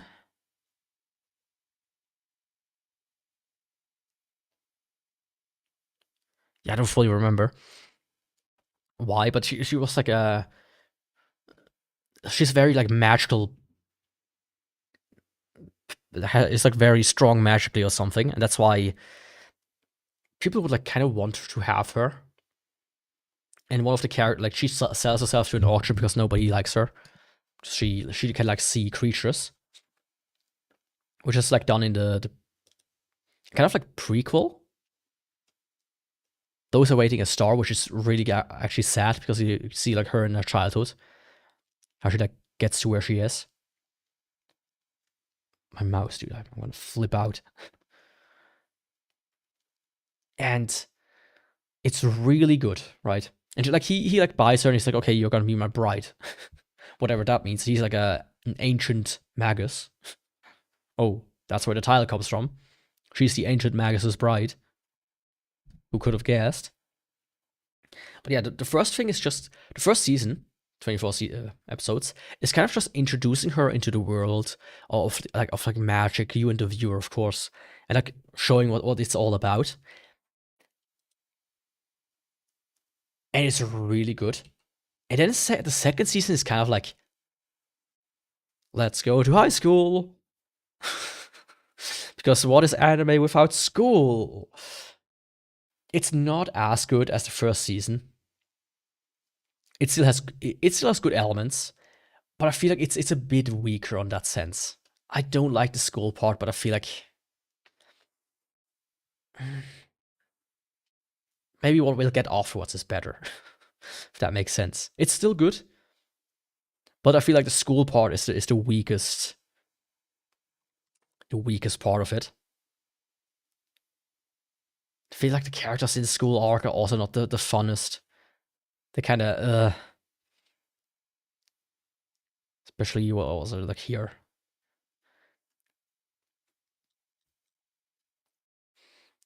So I hope that after this it kind of like goes up again. But as far as it goes, man, Ancient Magus Prize is like one of these that I like feel like in the end, when everything ends, when anime collapses and the world collapses, and there are no more animes made, no more video games made, no more anything made. The world is a hellscape. We can only pirate what used to exist. Like, hey, here's like 100 anime to watch. I feel like Ancient Magus Bride, in its completion, could be one of the goats, if I have to say. It has a good chance to be one of the goats. As it stands, though, not in my top 25. Not in my top 25. Yeah. And I have to quickly do a toilet break. So sorry about that. Let's see.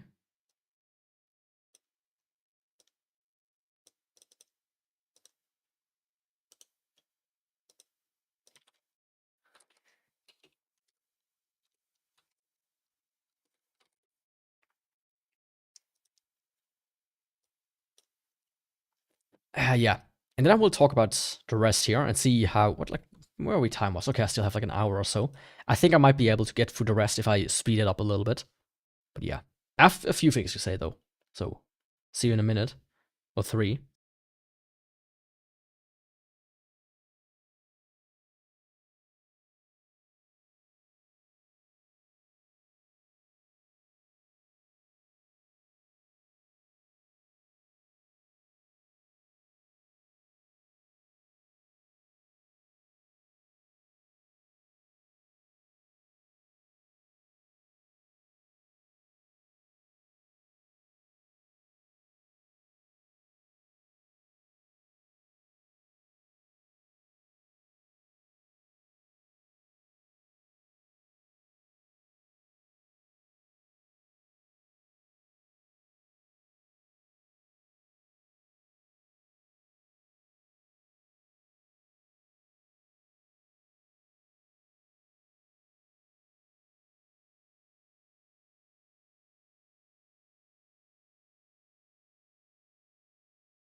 There we go.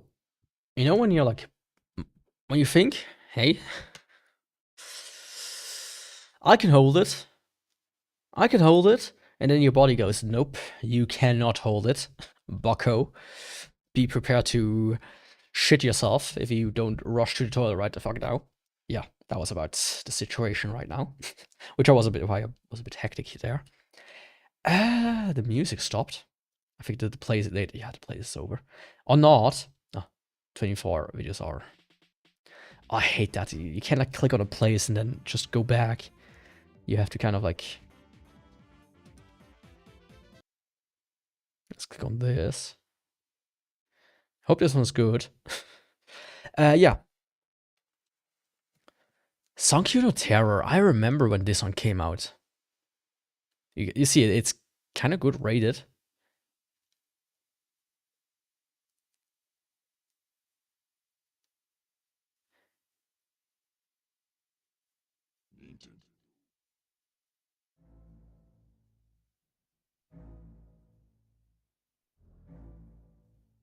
I don't remember anything about this one.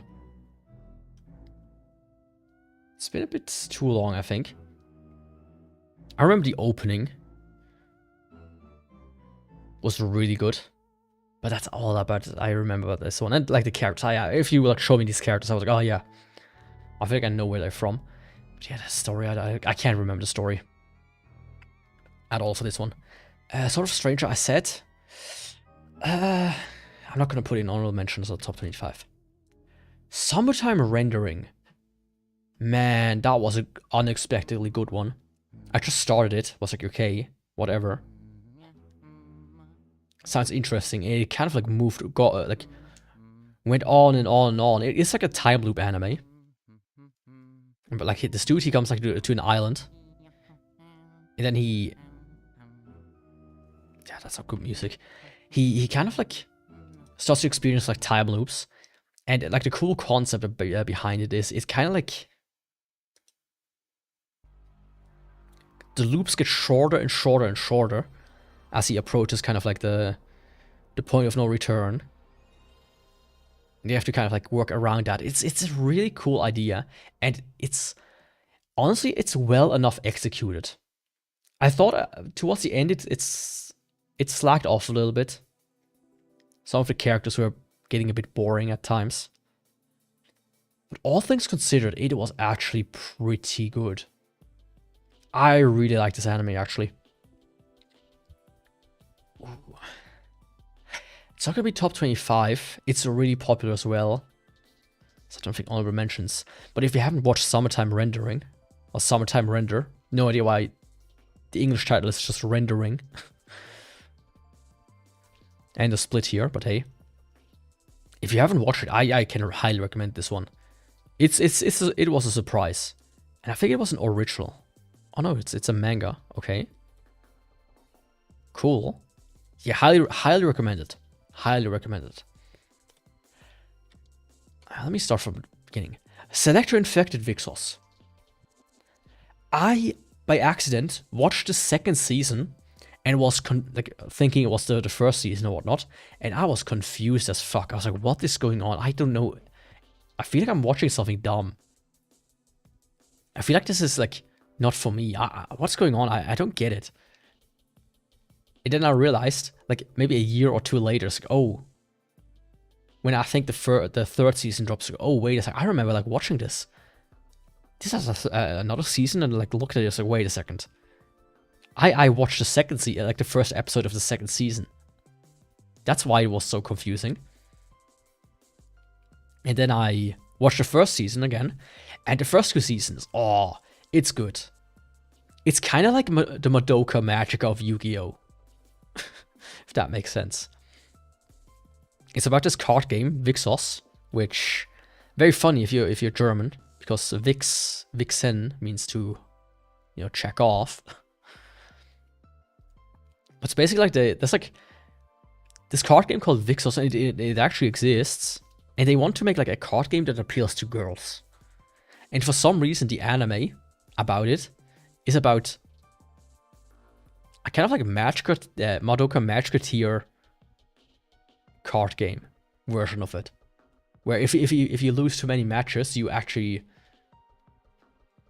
something happens. I'm not gonna spoil it too much, but yeah, I actually really like the first 2 seasons. Honestly, Select Infected Vixos is really good. I'm shocked it's not as a higher rated. You see, I gave it a masterpiece, maybe, you know, a bit over the top, but I feel like the same people that would rate Madoka Magica as high as they do, if they don't rate this at least close to it, I feel like they are delusional. So yeah, Selector Infected Vixos and then Selector Spread is like the first kind of series, and then this is a sequel, but at the same time it's almost like a separate series, right? And this one is not as good. This one is not as good. It's kind of like the similar premise with a different kind of like style to it. So you can't skip that one really if you want to. But the first one is actually, it's really good. Yeah. Highly, highly recommended. I can highly recommend it. Select Infected Vixos. And I might put it in my top 25. I have to see. I have to see. So yeah. Serial Experiments Lane. I have to rewatch it. I have it here on DVD. I remember watching it, really liking it, and being like... Yeah, I remember like watching it at the beginning of my anime journey. Like 2-3 episodes and like not getting into it. And then watching it and actually really liking it, like years later. But I feel like I have to rewatch it again to just really grasp it correctly. Because it's confusing. It's a bit confusing.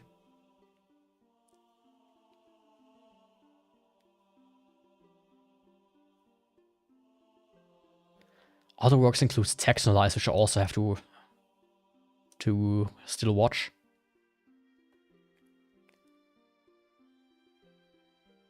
Yeah, Lane is like one of these. I think a lot of people like the character and the idea, but they haven't watched it. I've watched it before and I liked it, but I can't. It's a bit convoluted. So I cannot put it in my top 25 yet, but it might be there afterwards. So don't worry about that. Sonny Boy. Oh, Sonny Boy. From like the trailer and from like the initial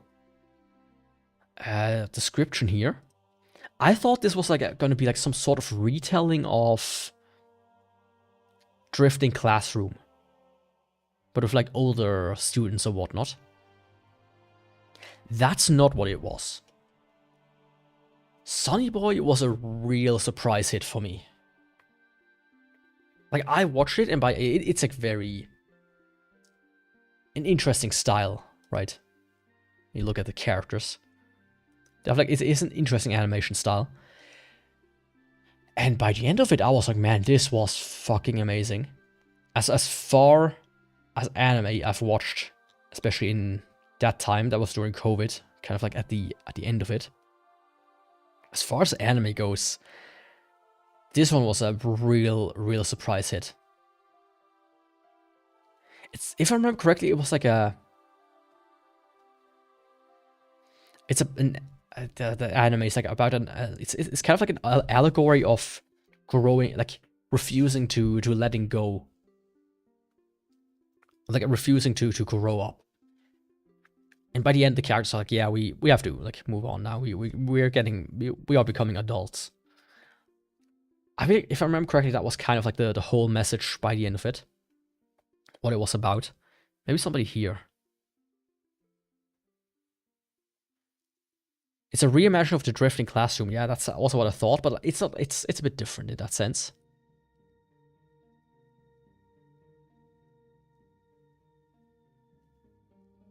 Yeah. Anti-vaccine vibes in episode 1. Okay, buddy. Yeah, Sonny Boy, actually. Don't sleep on Sonny Boy. Okay, I already saved it. Ignore the ranking.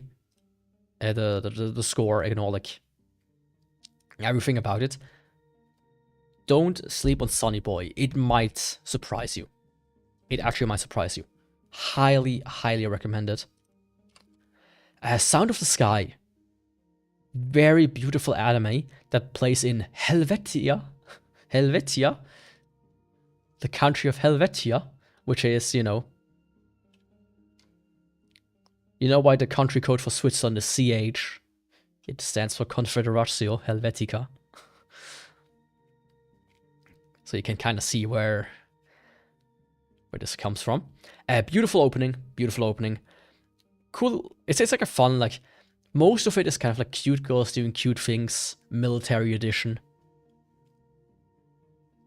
Kinda. But the ending is like very... The ending is good as well.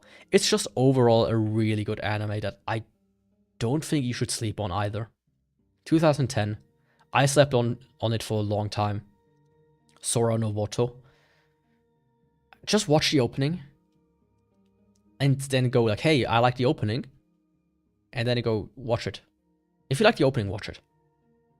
Don't sleep on it. Actually watch it. Sora no Voto is honorable mention at the very least. At the very least. Space Dandy. 2 seasons. Oh, Space Dandy, I remember when this came out. This was some funny shit, dude.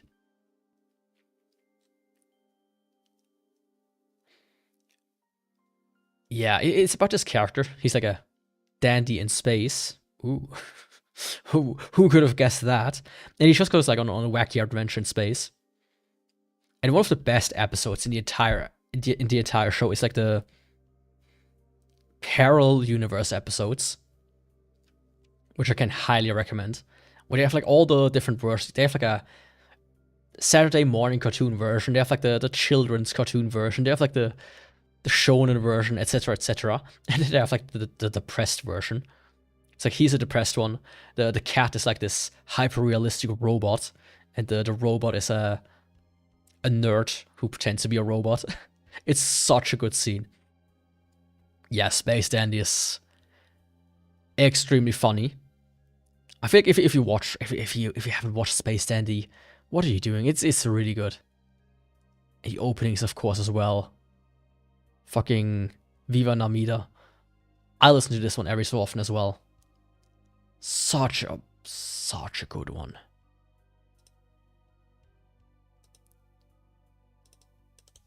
Yeah, let me actually copy this over just so I remember it.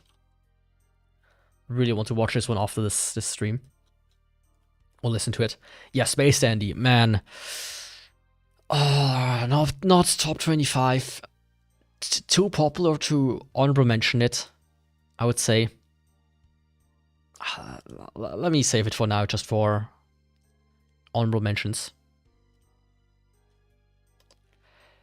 Yeah. Okay, this one I have to put into a different order. SSSS Gridman is by Trigger. It's kind of like a relaunch, reboot of the SSSS series. It's like a super old... Yeah, see, 1993. It's like one of these... I don't think it was an anime. It was like a Super Sentai kind of thing, if I remember correctly. Something like that. But yeah, SSS Gridman is actually really good. I remember when it came out, of course, like you had this character here. Everybody was like, oh man, look at those thighs. God damn, those are some thick thighs, hey. You know. But it's a good story, but like they live like in a world. They see kaiju like on the horizon always, and then like suddenly this robot drops in. And he like becomes like the controller of the robot. I really like Gridman. It's a really good anime. The opening is fantastic. Union. Mwah. Beautiful. Highly recommended. Yeah, Gridman is highly recommended. Not 25, but I'm actually surprised how low it is here, ranked. Yeah, actually, interesting. And then Dynacenon is also good. There was also a movie. A sequel, actually, this one, Gridman Universe. Which I haven't watched yet. But I should.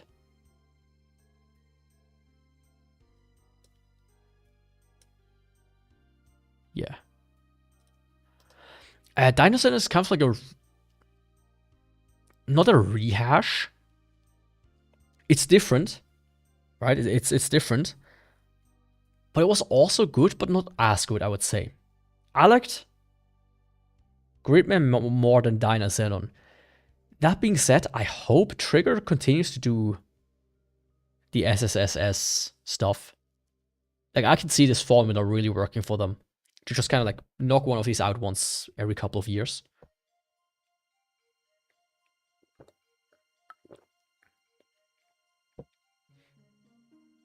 So I feel like they were like decently popular as well.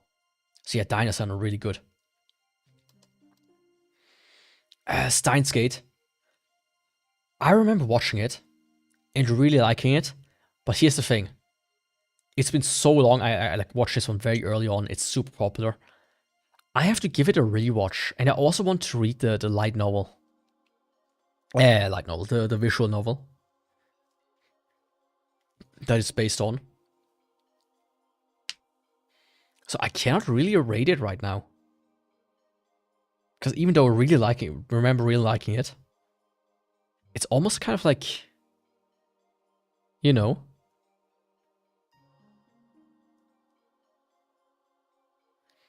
it's hard to rate it if you don't remember anything about it. But I remember like, there's actually a lot of stuff that came out. Didn't like Zero also come out as an anime, and people really liked that one as well. So yeah, Steins Gate, I have to say sorry, but I have to really rewatch it first. Strike Witches is... Oh, it's one of my guilty pleasures, I should say. It's not a particularly good anime, but goddamn do I love it. Does that make sense? As far as anime goes, it's not good. It's like very, you know, it's slop in a way. It has a lot of like fan service attached to it. Like hell, in the first 2 seasons, if I remember correctly, the characters were actually naked, like fully uncensored naked. At least the upper parts. In at least the uncensored versions. But man, I have a soft spot for Strike Witches. I just do. I remember watching it and really liking it back in the day. And then every so often when like a new one comes out, I just watch it and I like it. It's slop. It's not groundbreaking, but I have really a soft spot for it, so I might, at the very least, put it in honorable mentions. You know, season 1, season 2. It's like about this alternative history, World War II, but the actual enemies like aliens, and all of like the nations have like these witches, which are like girls. They have like magical powers, and when they use those magical powers, they kind of like grow animal ears and tails, and they have like... Can you see it? They have like, you know, airplane engines strapped to their feet that they use control of magic. Yeah, it's a weird one, but man, it's good, right? I really have a soft spot for it. And for season 1 was good, season 2 was good. The movie was good. Let's see. Where's the movie? This is the OVA. This one was good. The movie was good, right? I feel like the one of the characters in the movie, this one, Hatsuri Shizuka, she's a bit annoying. But that's it. Then they have like these two, which are like gag versions. They have a much more simplistic art style, but I thought they were kind of funny at times as well. And then Road to Berlin came out, and I thought they actually really improved on it. I really liked Road to Berlin. It actually... it's funny how this anime just it gets better the further you go. If you don't like season 1, I can absolutely understand like when you watch season 1 that you would abandon it and says, okay, that's not for me. But at the same time, it's almost like if you force yourself through it, if you think, whatever, let's just continue watching it, you might be surprised that by the end of it, you might actually really like it. So yeah, I hope there's gonna be more of it. I really hope there's gonna be more, just in the universe. I have a bunch of manga that I haven't read yet of the different like Strike Wishes stuff. So yeah, soft spot for it and potentially top 25 contender. That was this. Now honestly, we have like a bit over 100 left. I might try to do like a full-on speed round. Speed lover. Oh, right. Grisaya, the one I was talking about, the other one. This is the original one. This is the one that was good. The second one was not so good. But yeah, Fruit of Grisaya was interesting. It's like a guy goes like to a school. There's like girls. At the beginning it was kind of weird, but then it becomes kind of good. There was like a weird scene where the main character, when he was a kid, he had like intercourse with her and with her, because it's based on a visual novel, and some visual novels just need to include it for some reason. Yeah, I remember liking the first season a lot. The like prequel season, I remember liking this one. The Eden to Grisaya, I remember it kind of like flattens out, and I know there's like it continues. I didn't watch the movie Phantom Trigger, and you know, wherever this one goes.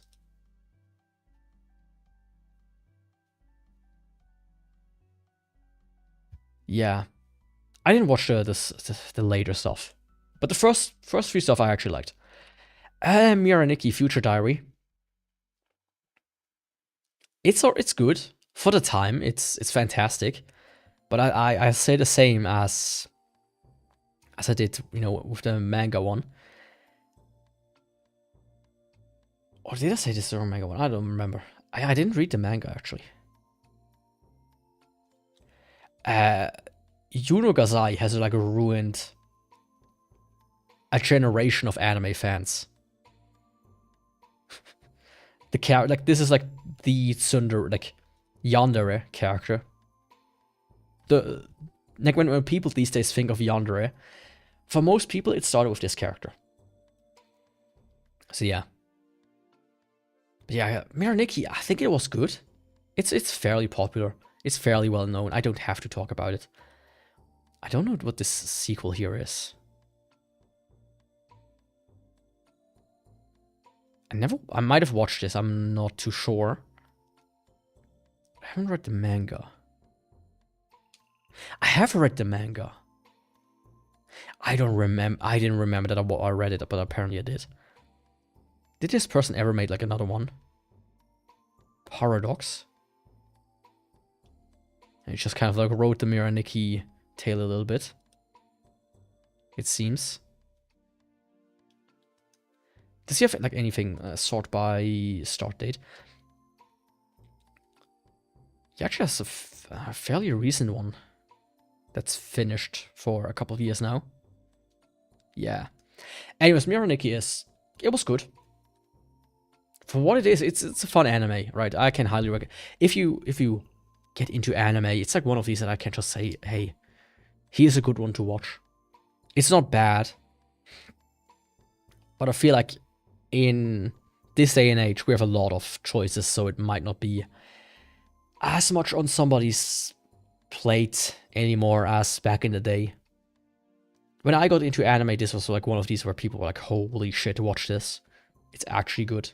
Right, it came out in 11, 12, so right around the time I got into it. Like a bit later, but you know. For the time, it was good, but I feel like these days we have kind of like... It's also like a battle royale kind of thing, and I'm kind of tired of battle royales, let's be honest. Garden of Sinners, I watched the movies a long time ago. I have to rewatch everything. I have never finished it, so yeah.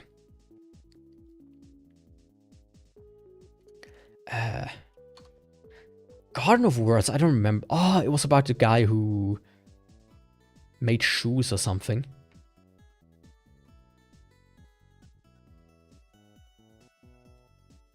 Yeah, he's like a shoemaker, and it's a very beautiful movie. It's by you know, Sentai film works. Is it? No, that's the studio. It's like this studio, right? All of their movies are like very, very beautiful, but also kind of samey to a degree, if you know what I mean. Like I remember when Weathering Review came out, people were very much like, "Hey, it's basically almost like a rehash of Your Name."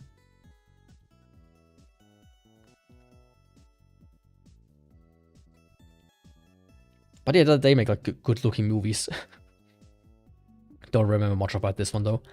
The Girl in Twilight, interesting anime. Really like the opening. Really like the concept. But I feel like it fell kind of flat at the end. They're like...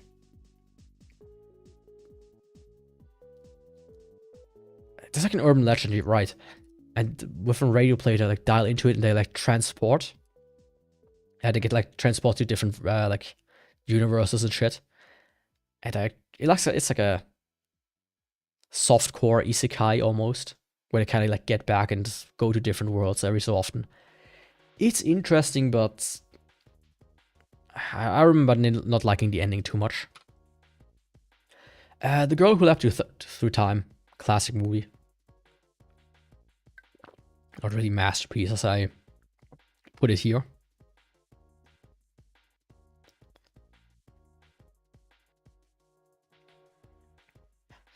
It also was like one of these movies a lot of people always recommended you to watch.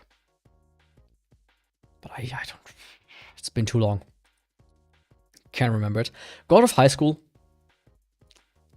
I remember when it came out. It's like one of these Crunchyroll funded ones, if I remember correctly, because they're like...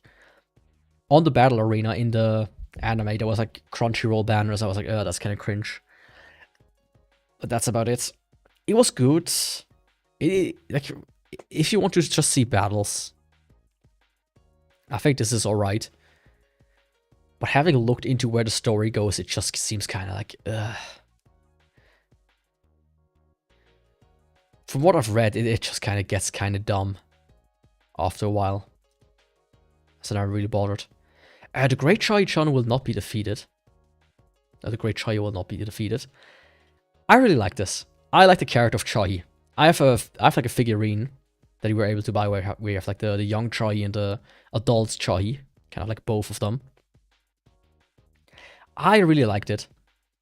20 episodes. It was funny. It was good fun. It's like this girl, she's like a demon. Or the demon lord even. And she's like... She gets like defeated. And there's like these magical stones that she has to collect to power up again. But the magical girl that's, you know, defeated her basically is also in the same world. Which is her. So she just gets into funny hijinks. And because she looks like a child because she cannot like maintain her full form without magic. And she actually like is kind of like a child. She like befriends children as well. After a while, which is funny. But yeah.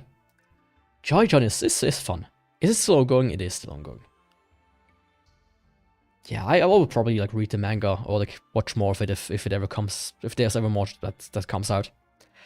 The hero was banished from his party is in fact the strongest. Typical isekai slop. Pretty bad. It ends on a huge cliffhanger. It just kind of like... Things just kind of happen. It's kind of dumb. But there was actually one character, which is like a bit of a side character, this dude, who actually is like a nice character progression. He like apologized to the character like by episode 5 or 6 or so. And then he becomes actually kind of like a helpful dude. He never has too much screen time, but I feel like out of all the characters, he was the most likable ones. Like even the main characters were just kind of bland. Classic like, hey... I mean, describe to me an isekai protagonist and don't describe this dude at the same time, right? It's not isekai, by the way. It's not an isekai, but it kind of like falls in the same realm of OP character in a fantasy world of magic and Right. Helpful Fox Senko-san. I feel like this was also one of that, like, ruined a whole generation of people for a while. This was like the de facto, I want to have a lolly wife in my unholy life. And I want her to be like a magical fox that just treats me nice. My life is a sad, empty shell and I need some love. And if it is a cute little fox girl, then so be it. That's kind of like the story behind it. Oh, my mouse is fucking about again. The Idasen Deities Know Only Peace. Really cool opening. Interesting animation style. A bit weird at times, I feel like. I don't fully know what really went on. There's like these gods. They're like super powerful. And there's like these bad guys. They try to fight against the gods or whatever. It's a lot of fighting. It's a bit comedy here and there, and yeah. It's alright for what it is, but don't expect too much. I still want to read it, seeing how it continues. But that's about it. Idolmaster. I like my idol slop. I do like my idol slop. If you've never seen Idolmaster, I highly recommend to watch Idolmaster. It's basically about idols getting scouted and then, you know, training up and having like their personal dramas and whatever. And it's based on the Xbox game.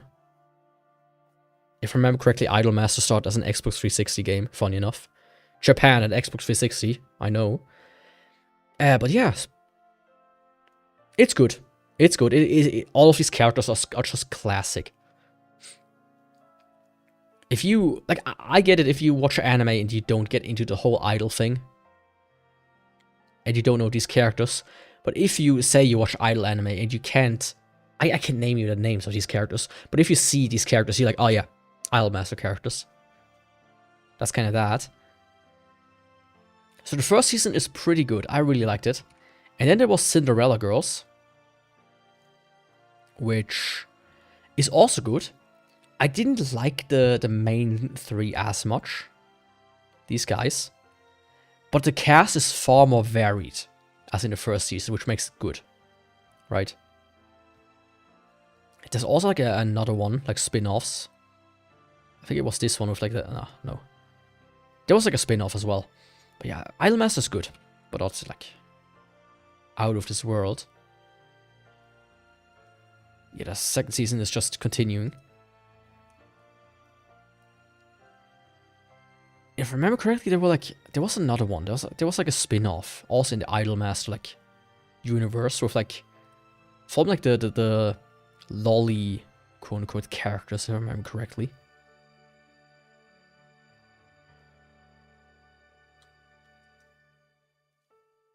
Wasn't she like there's also like mobile games and all of this, you know, garbage. I thought there was more. I have to like look into it again. Yeah, this one. U49. 14.9, this one. I've not watched it, but I should. I want to see what it's about, but I know people like didn't like it because it's all the lolly idols. This time around. So yeah. The King's Avatar. I remember this one was like the first like Chinese anime that really took off, or that really like people were like, hey, check it out. It was kind of interesting. It was about people who played like a game, and this guy in the middle, he's like the goat, fantastic like player. But yeah, I've by the time the second season here came out, here the second season, I feel like people really forgot about it. I never even watched it anymore. I couldn't care less. There's even a season 3. Holy shit. When did this... Man, when did this happen? Season 4 even?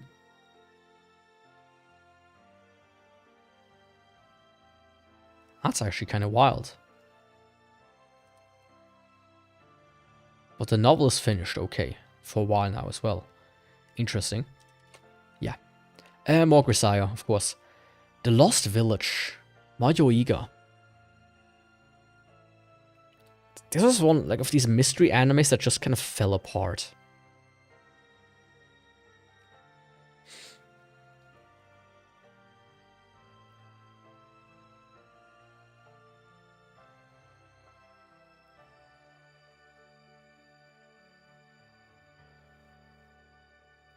Yeah, it was some weird mystery anime, like as I said here. They like want to find a village, they find it, and it's like abandoned, and then shit happens. It's like, it's not good. From what I remember, it was really bad, and it's you just don't. Yeah, they don't even bother to update it. It was something. Don't watch it. The Misfit of Demon King Academy. Oh, yeah. This one is actually kind of interesting.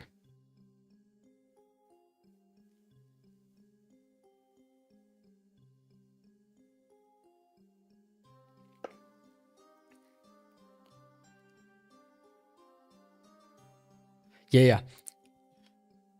This one is also kind of like in the, I would say, isekai adjacent genre. It's like this dude, he like sacrificed himself, then gets reborn into the academy, and where everybody like, where they try to choose the next, demon lord.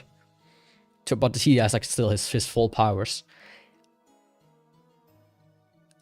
I watched it, I thought it was alright. But man, I didn't know it continued actually.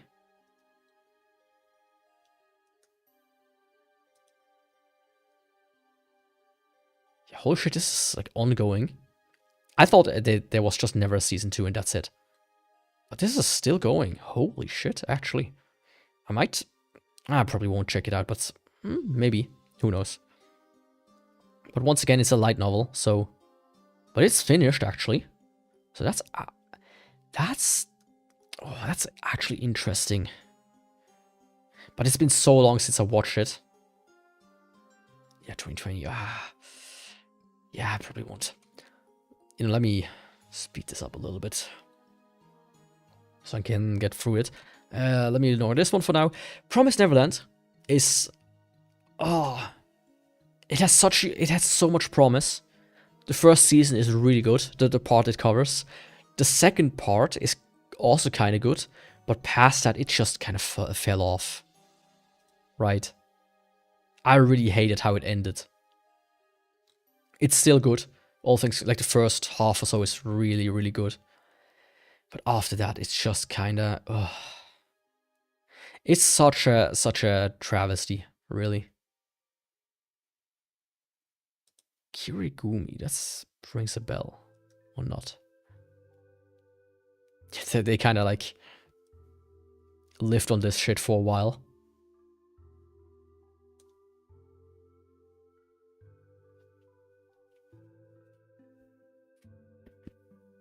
Yeah. Yeah, Promised Neverland is like... It's sad. It could have been so good, but the story just kind of fell apart. Rising of the Shield Hero, I watched quite recently, actually. I really liked it. I get why it was hyped. I get why people were really into it. So I will watch the second season at some point. I will not put it in my top 25 honorable mentions. It's like, it's so popular. It's so well known. So whatever. Rolling Girls, really fun anime. They go like on a journey. And it's just very stylized. Can't really say too much about it. I think I have it on Blu-ray though. Funny enough.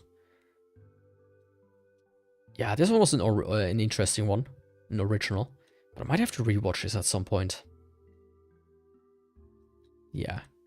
Like, there are just animes like this that are just kind of like very interesting just to kind of exist.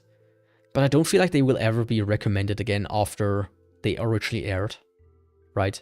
I don't think there are too many people in the future that will go and watch this anime. I'm gonna be honest.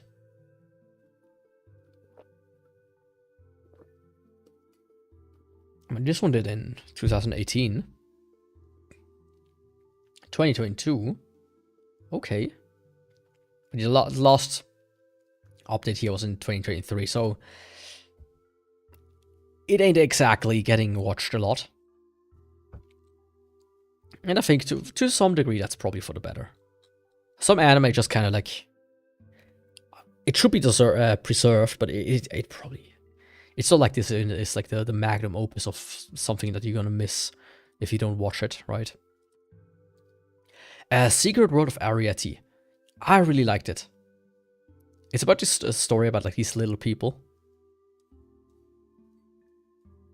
who live like in the world, and like at the same time they're like evil, like people who want to capture them, or like they would exterminate them, something like that. It's a fun little story.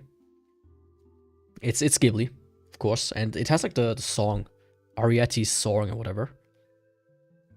Yeah, by Cecile Corbel. Pretty good. I can recommend checking this one out.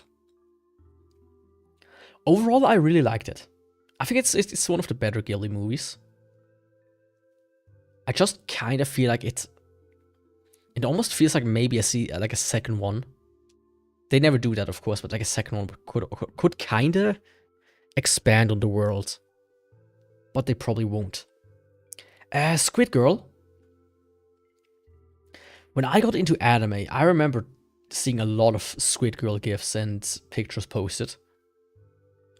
Like, it was one of the original Hey React Image anime, I feel like. Or like one of the React Image anime at the time, at least. And I watched it, and it's just kind of, it's funny at times. But yeah, it's like superseded by a lot.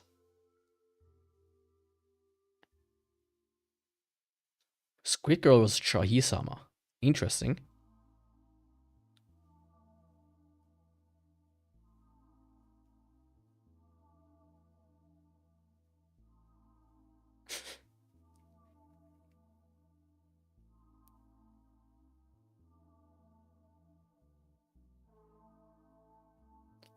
Yeah.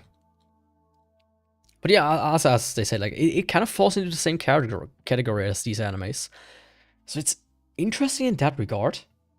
But also, in this day and age, it's kind of like pick your poison. Which one do you want? Right? And I know that the anime, the manga, was it 4-koma? It wasn't, okay. But I think it's only like 2-3 pages per chapter, if I remember correctly. But yeah, the manga's finished for quite a while now. I might want to read this one at some point, right? See how it ends. But yeah, Squid Girl is, for what it was, it's interesting. It has good scenes at times. Funny scenes, right? But it's also very... It's not just like the animation and the way it looks and everything that's like 2010. Kind of like just the overall flow of it is very 2000. It's like late 2000s, early 2010s, right? It kind of is like stuck in that era. The strongest magician in the Demon Lord army was a human. Is horrible with how absurd the CGI is, where it kind of like sometimes flips between CGI back and forth, back and forth, back and forth, to the point where I cannot really recommend it. The story is fine. If it wouldn't be for the bad CGI, I would thought, you know, think story-wise it's good. I wish it would like move on a bit more. Right, the anime doesn't cover that much. I feel like there's a lot more to be had, but it's finished. Ooh, that doesn't bode well. Yeah, basically the anime finishes with kind of like, hey, we will not do a second season. It's like, there used to live a human who was a magician in the Demon's Lord army, and he wanted to unite the human kingdom, the humans and the demons, and maybe he did it, blah, blah, blah, blah, right? Or like, he actually did it. It's like, yeah. They very, very clearly, with that, were like, yeah, we're not going to do a second season. Testament of Sister New Devil. Fuck. I remember this.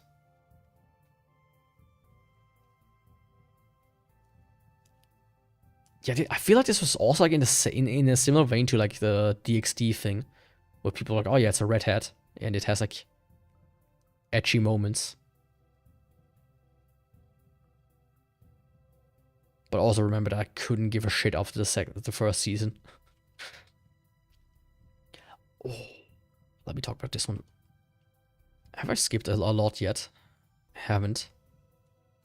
Let me just talk about it. Unwanted Undead Adventurer is actually really fun. It's like this dude.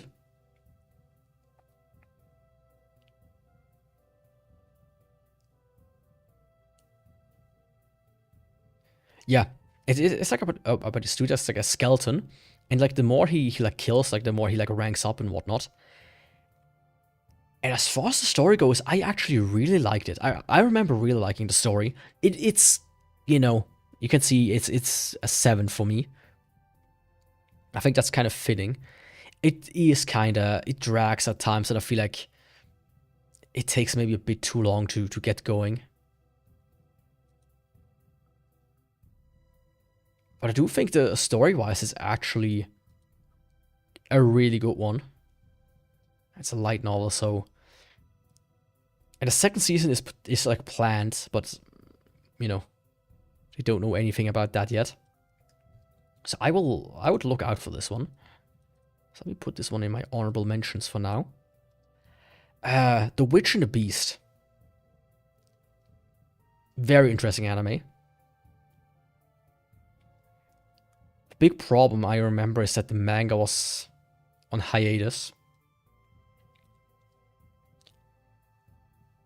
Yeah. When will the hiatus be over?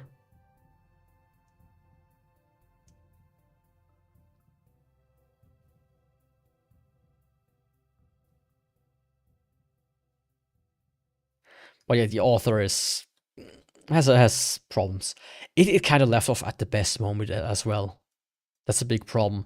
I feel like you get blue balls so hard if you watch the anime. It's really interesting, but it leaves off just when it gets really good. When they like enter the society of the witches or what, of like the vampires or something. Yeah. That's why I cannot recommend it. If it ever continues, hell yeah. But at this point in time, it's kind of like, But she's a cool character. Let me skip that for a time being. The Wrong Way to Use Healing Magic. I think Dapix recommended me, that one to me. I really liked it. I really did like it. But my problem with it is I cannot really see where it's gonna go in the long term, right? I feel like, you know, it's like very clearly they are like destined to be together. She's like, it's like hinted that she's and him are kind of like gonna be a pair. He and the princess. She's maybe just gonna, you know, kill herself at some point. Who knows? Who really knows? It's an interesting one. So I will keep your eye on it, but I feel like it might struggle from the problem that it will never end. Kind of thing. Classic isekai problem, really. Yakuza's Guide to Babysitting is really cute. Oh, yeah, this one was really cute. It's about this dude. Like this girl, she's like the daughter of the boss. Which is this dude. And he's like the...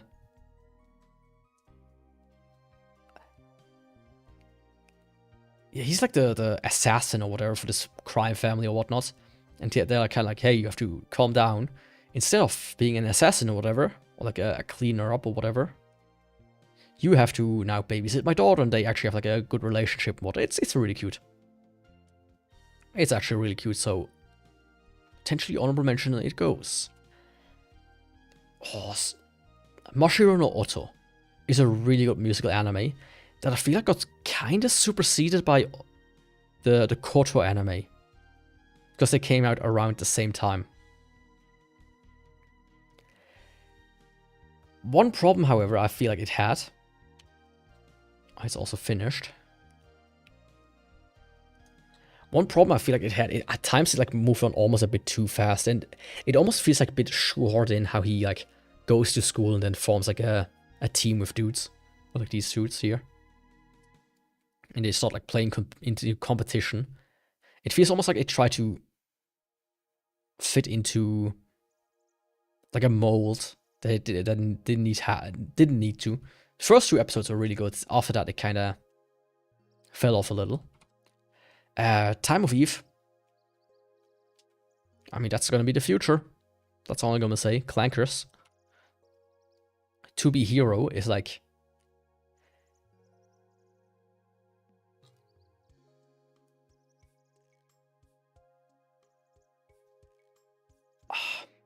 my fucking mouse. Hello. Oh, I hate this so much. It's basically like a parody of One Punch Man from what I remember.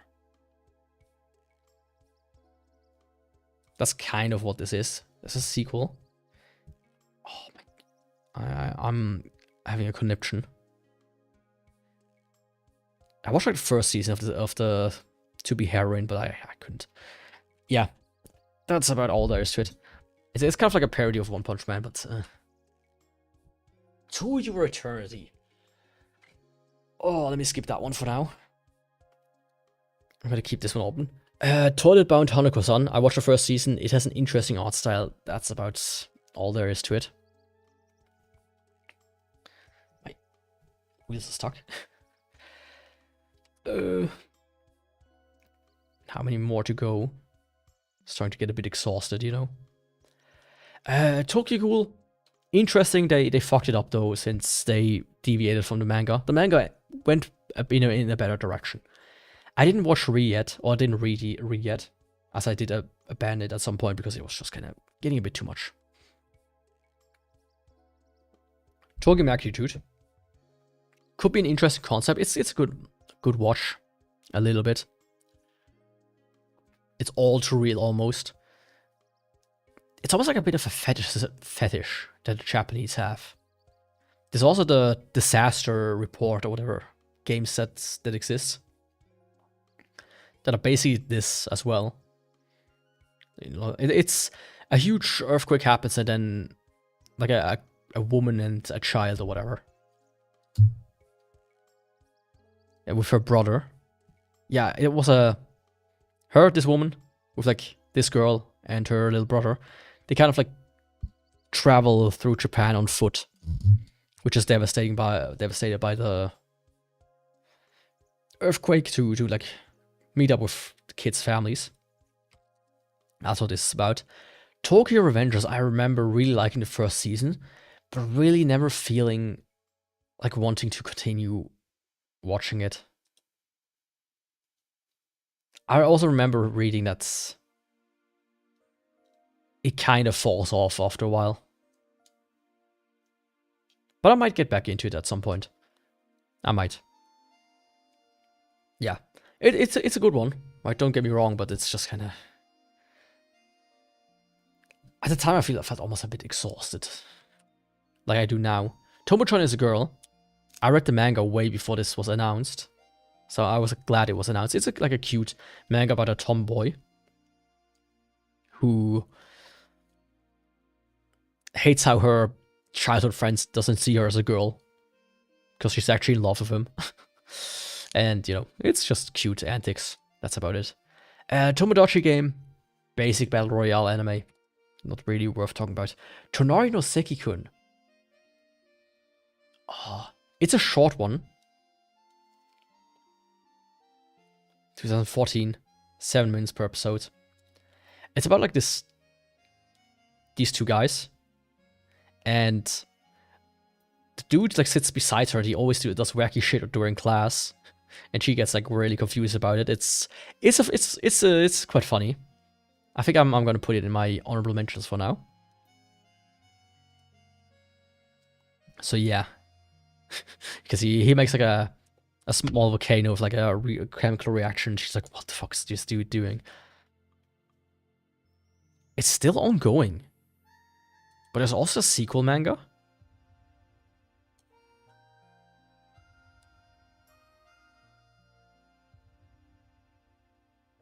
Huh, interesting.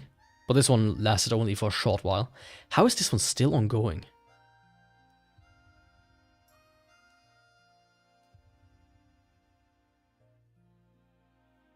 It It will resume in 2024. Wild. Tonica Over the Moon. I watched the first season, I liked it. I never continued it, but I think it's finished, so I might actually continue watching it at some point. Oh no, it's still ongoing, okay. In that case, I don't care for the moment.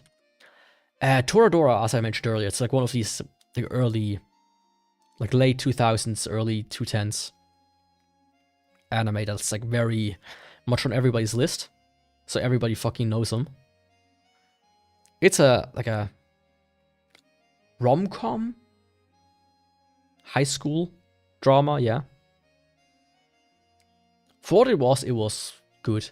I don't remember too much. I know people are really like into Tiger here. With her knee socks. I feel like that's for a lot of people, the awakening of the lolly characters to them. Funny enough. Even though she's like the same age as everybody else. Tower of God. Like I read the manhwa originally. I didn't read as far as the first season goes though. I remember liking it, but never like feeling like continuing. Then I watched the anime. I thought it was really good, but I heard it just kind of gets worse and worse and worse, which is why I never really bothered to continue it. Triagix. I really hate this one. That's all I can say about it. Trigon. Let me skip for now. True Tears.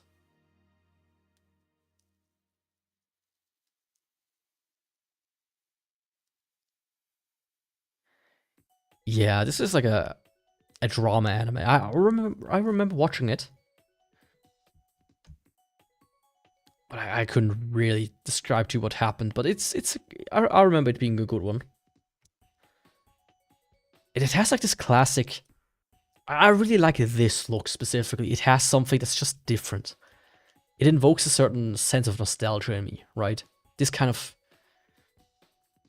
not over the top colorful, not too more blobby style. I just like it. Something about it just feels right with me.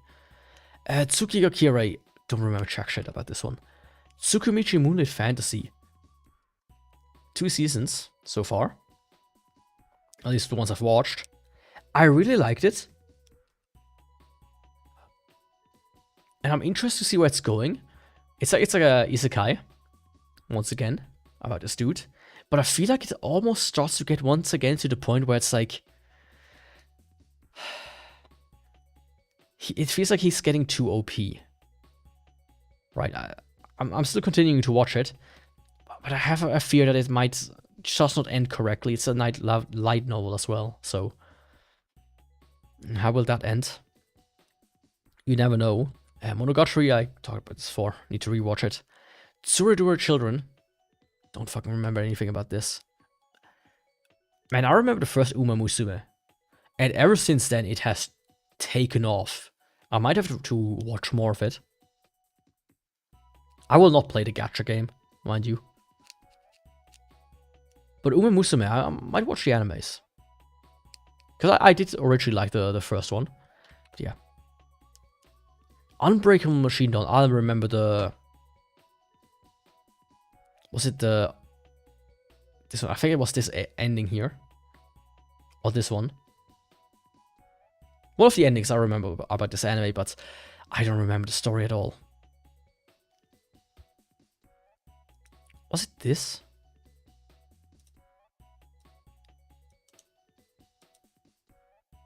Yeah, great.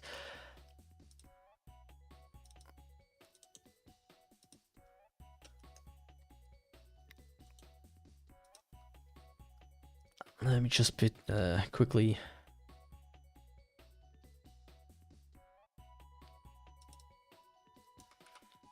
Yeah, I don't think it was this one, the second one. Yeah, I remember the ending. I don't remember really what the anime was about. But it's not that good, not that important as well either. Light novel, of course.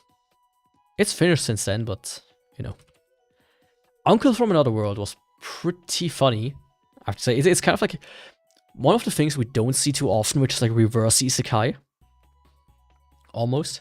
It's basically like you have like this guy, this uncle, and he appears kind of out of nowhere. Because he was isekai'd when he was younger, and then he came back. And then he like tells a story to like his nephew, this guy, and like the girl he's interested in.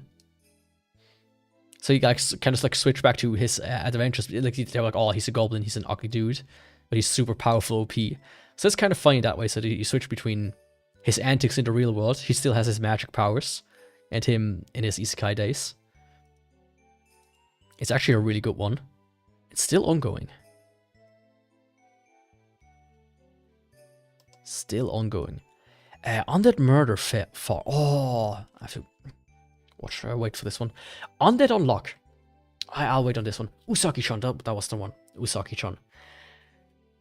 Same as Nagatoro and, you know, all that jazz. Watched the first season, thought it was okay. Never really bothered to continue though. The mom though is a character I've seen a lot. Every so often, especially the mom pops up. Not her necessarily, but the mom. I started reading it though because I remember it's like, by now they're like a couple. There was like an actual like, hey, they are fucking scene apparently. So I feel like it should like end very soon at this point, at this rate, right? It's kind of wild.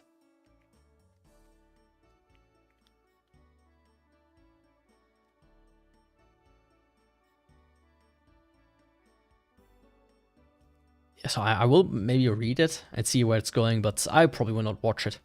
It's a bit too dense for me. Uchi no Maid Go. Whatever.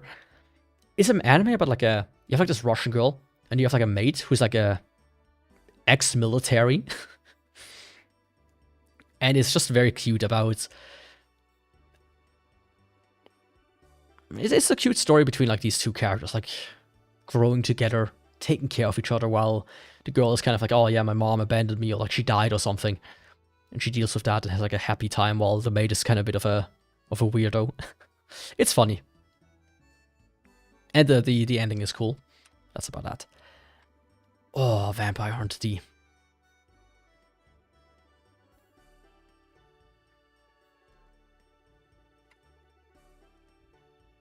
Man. Okay, let me really skip through stuff now. So much good stuff. Okay, I can skip that. Let's do like a super speed round from the back here. Like from, let's actually open this and then like go from the back. Just kind of speed it up. Oshinoko. Cool anime. I read the manga. It ends like, I don't like the ending. That's about it. I think it's once again, it's like, it just ends so badly. It would have been a 9 or even a close to, it would have been really good. But it kind of like, it gets really high to like a peak and then it kind of drops and drops and drops and drops and never like recovers. Zombie Saga. Cool little idol anime. Kind of wild that it never continued after the second season. It's about these girls that they get like, they die somehow. All of them. And they get like they are like historical figures, so like well-known whatnot.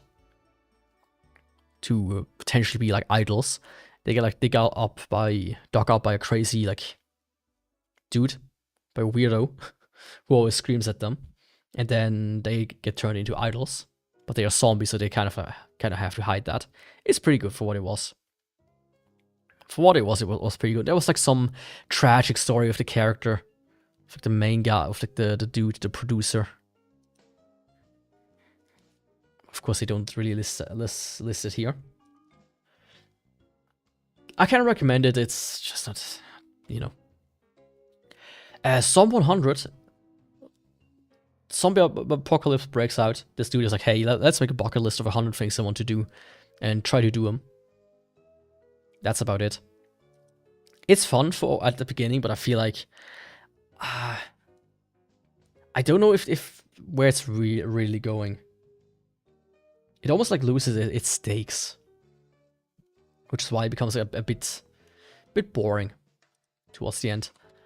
So you know, I already talked about this one. These are just like the sequels. Yurikuma Roshi is like one of the gayest anime I've ever seen. And I mean that. But the music, if I remember correctly, was really good. Some of the songs in it. Yeah, let me put that one off here. I guess like this girl. I think it was her. And these two bears, and they're like, they constantly have like allegories for you know, for lesbians. It was a weird one.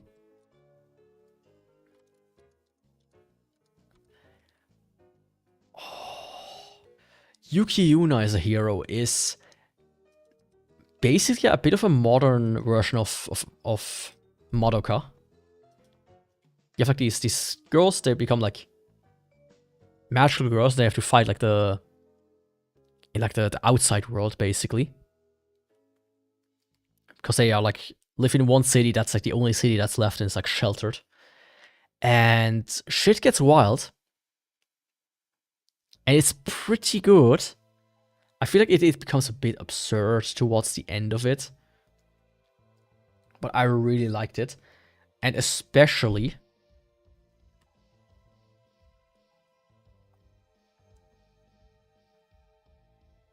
not here, especially this one, Washi Yasumi. Man, this character. Fucking, what was her name? Gin. Oh, so good. See, she's one of the best characters in the entire series. And I feel like one of the problems it has is it's almost afraid to not... It's almost afraid to commit. Because I feel like they like retcon certain parts a bit too much at times. It's like, oh no, Yuki Yuna is kind of dead, and then, oh no, she's kind of like getting alive again, and then, oh no, she's kind of like succumbing to a disease. Oh no, now she's fighting God, and then she's stopping this disease. Something like that, right? It's kind of like, ugh. But all together, it's like, it's one like classic, like magical girls, but actually everything goes to shit anime. So it's for that, it's I recommend it as honorable mention, maybe. Your Name, good anime, good anime. I liked it. I think, like, looking at it retrospectively, right? Maybe a bit overhyped, right? Maybe we all got like swept up in the hype a little bit at the time. But the songs, the movie itself, everything pretty good still. I would highly recommend it. I think when somebody like hates on it these days, they just hate on it because it's popular. But it's also not that masterpiece that everybody was like saying back in the day, even though, as I said. Your Line April. Man, I have to rewatch. This is one I have on my rewatch list. This really is one I have on my rewatch list, so maybe just put it here so I won't forget. Your Line April is like the story about a dude. He's like playing piano, and he meets like a girl who plays violin. And it's like they do stuff together, and it gets kind of sad. Yeah. Good song though. Good opening. Very good opening actually. This one, I think. Yeah, by Goose House. This one is really good. If you've never heard it, fucking go listen to it right now. Yeah, although I will not put in my honorable mention though, and not top 20. Yeah, I don't think top 25. Maybe. Let me save it for now.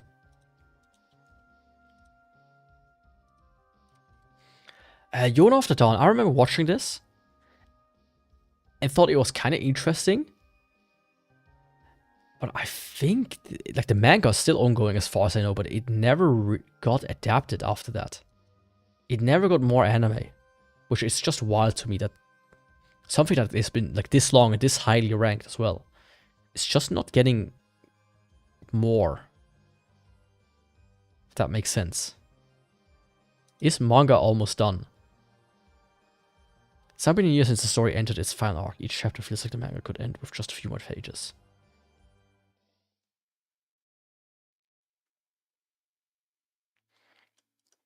Interesting. Interesting. Yeah. Maybe they'll continue, but so far I cannot really recommend it. Yamada-kun and the Seven Witches. Interesting anime. I like the opening. I really like the opening, Kuchizuke Diamond by Weaver. But I remember they like changed a few things, and the manga actually goes more in depth. And I started reading it, but I should probably continue it at some point. Yeah. It's fun though. It's fun though. It's an interesting anime. It's basically like there's like these witches, and I don't remember. I think the guy, he has like the ability when he kisses them that he turns into them, or something like that. Cause them both to tumble down the stairs, ending in an accident. The pair discover they can switch bodies with a kiss. Yeah. When he like kisses a witch, and they have to like find it out or something to fix something. I don't fully remember, but I liked it. I remember liking it a lot. World End, what do you do at the end of the world? Yo, Wekong, how's it going? Welcome. I don't remember much about this one, but it was like, yeah, fuck me, I don't remember jack shit about this one. It kind of ended sad, if I remember correctly. She kind of dies or something, but that's about all I remember. World Witches take, of course, you know, more Strike Witches. Just another gag one. World Conquest Svesta plot. It's kind of a comedy anime. And once again, it's like a lolly character. I've seen this costume used a lot every so often. I've seen like on Twitter and such, like somebody post another character dressed up as her. But yeah, that was about it. Wolf Children. White girls fuck dogs. They really fuck them. White girls fuck dogs. Of course, in this case, it's an Asian woman, but where's the difference? Yeah. Just like children, they are half wolf, half human, so it's a cute movie. I can recommend it, but it's a bit on the weirder side. Witchblade. Witchblade is like based on a comic, which is a strange thing to say. And this is one of the early animes I watched, and it's also my rewatch list. Like she gets like the Witchblade, which is like this gauntlet that turns her into a monster. And she has to like fight creatures. And funny enough, the Witchblade universe is in the same universe as The Darkness. Right?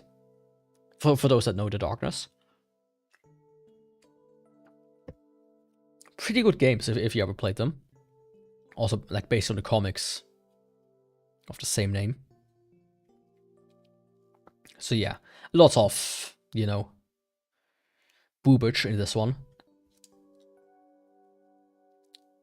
But I remember liking it back in the day, but as I said, this is like one of my having to rewatch it anime. That's like the thing, there's like so many animes I've watched when I was younger, when I just got into anime, that in this day and age, I feel like I almost have, or want, like I really want to rewatch. To see, you know, hey, when I was, what, 10, no, wait.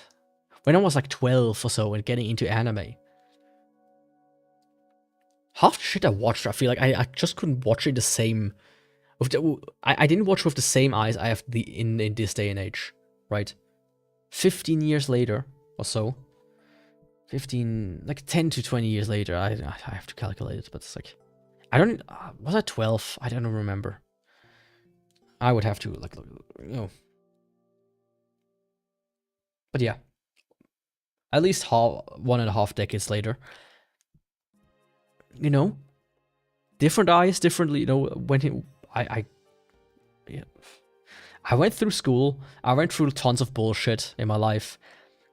You know, I got a job, I went through multiple jobs at this point. A lot changed, right? So it would be really interesting for me to rewatch some of these early animes, and Witchblade is one of them. So I will rewatch it.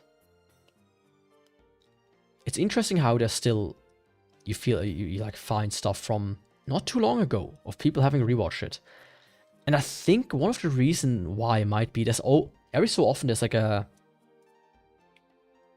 what I remember like seeing on like Reddit and here on Mel and other places, like, hey, let's all collectively like rewatch this anime or watch it for the first time that for the people that haven't, which is like a cool community event.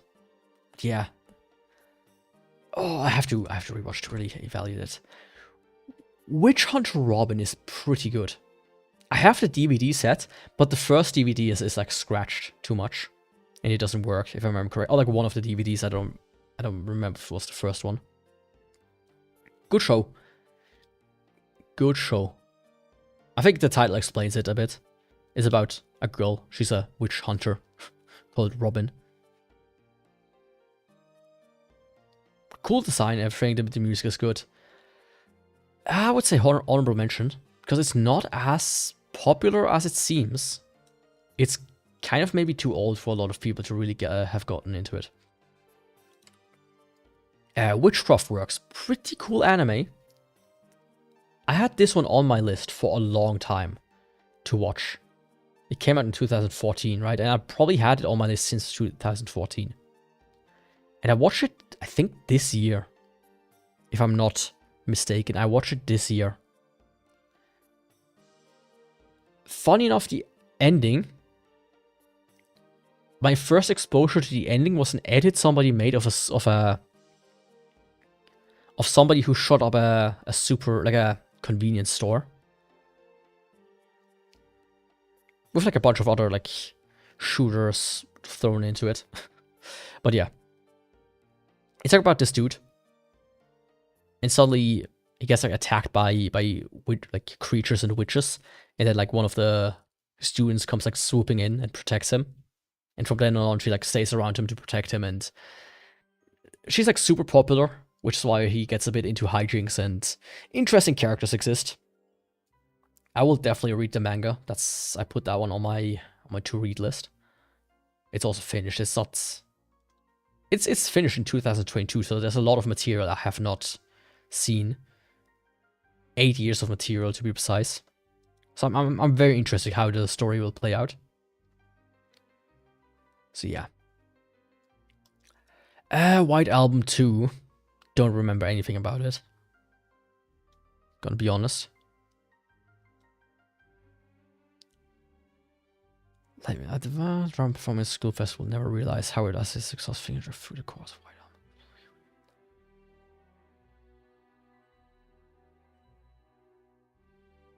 Album. Yeah, I don't remember anything about this one.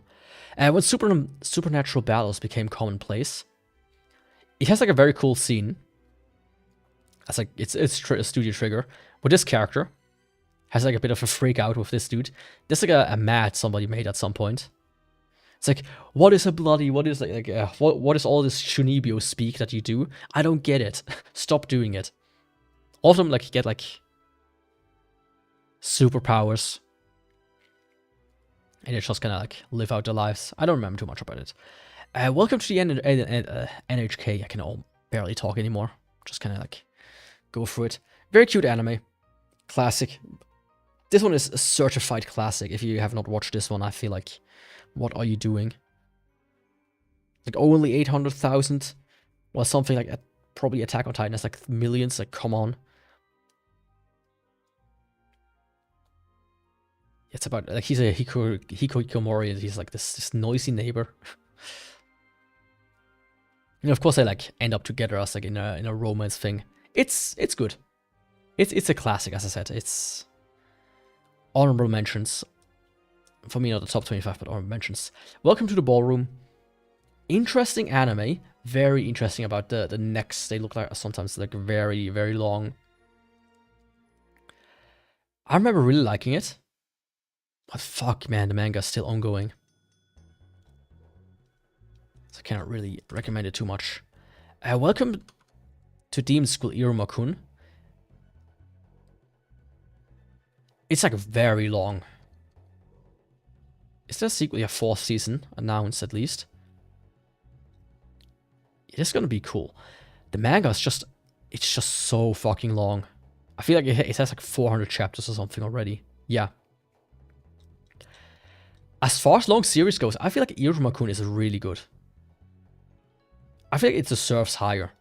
I really liked Iruma-kun as it's about this guy. He gets like sold off by his parents to a demon lord, and he takes him to the demon lord, yeah, to the demon world, and then he gets like enrolled in the demon school as like his grandson.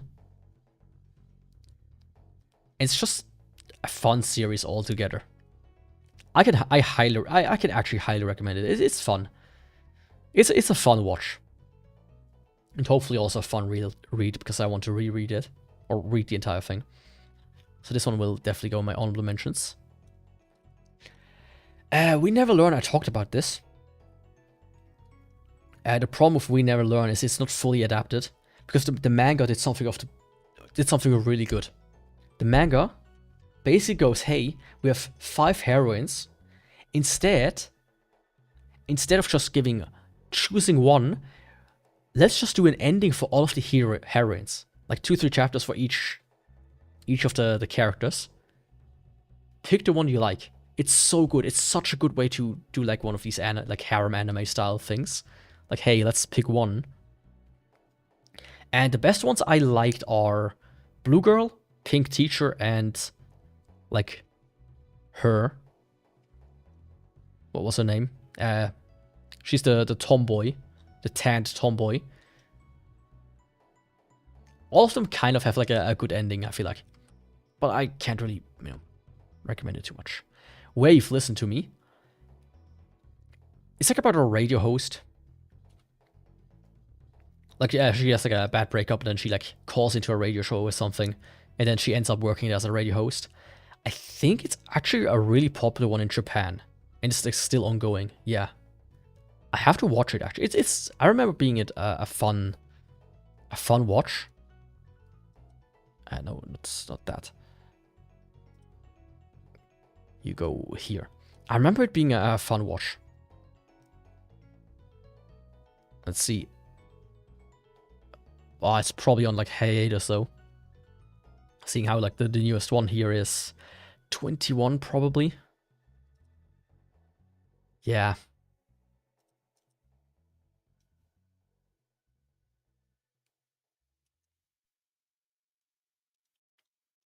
Kind of sad that some of these mangas just kind of like stop being continued, or like get like on hiatus for a long time.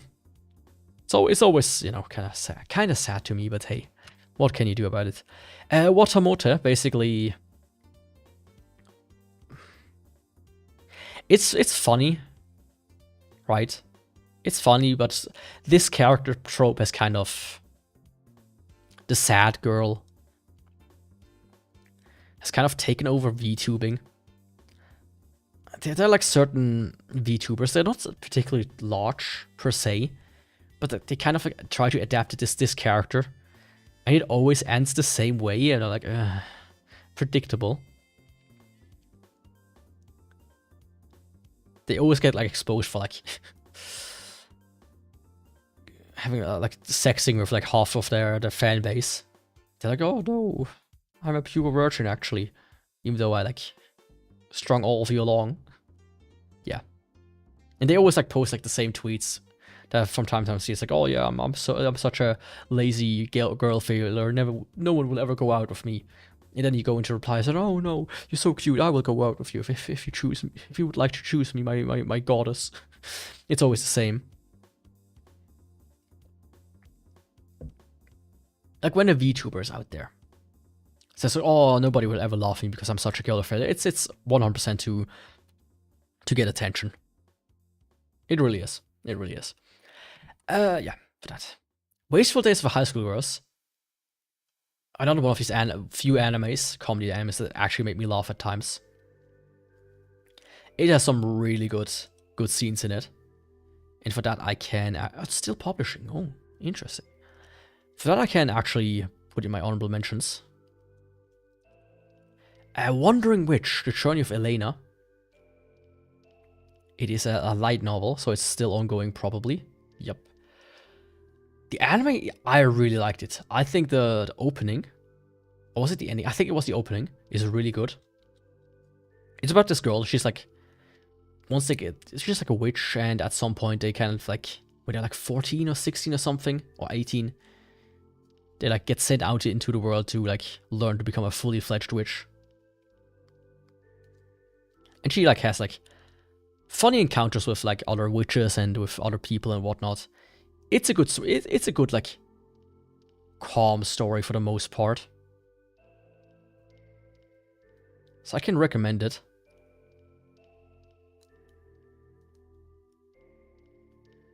Yeah, for that I can actually recommend it. It's like a good anime.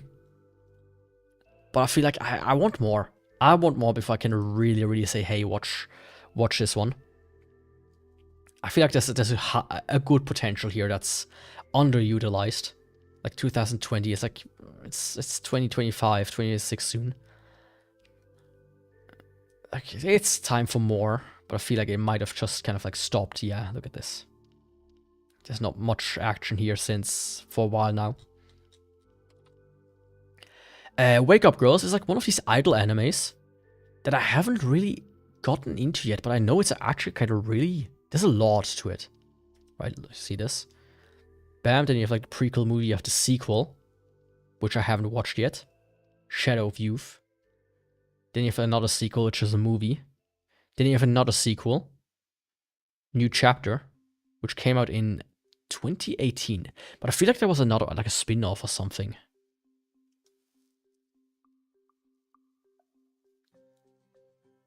Yeah, Wake Up Girls is one of the more interesting idle animes because it was like... If I remember correctly, they started off with one of the characters like getting a panty shot and that's why they got like popular or something. They have to deal with that bullshittery or something like that. It was... It's an interesting one. Manga still ongoing. Interesting.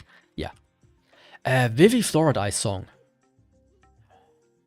Really good anime about like... It's a... I said this before. I really like the story idea of through the ages. And Vivi really incorporates that well. And I like how it ends and everything. It's a bit sad and maybe a bit rushed. I feel like it would have been better with 25 episodes. But as far as anime goes, man, Vivi is really good. I'm shocked it doesn't have more members here, and it's more popular in general. I think Vivi is gonna be one of... Looking back on anime like as a whole, I think Vivi is really good.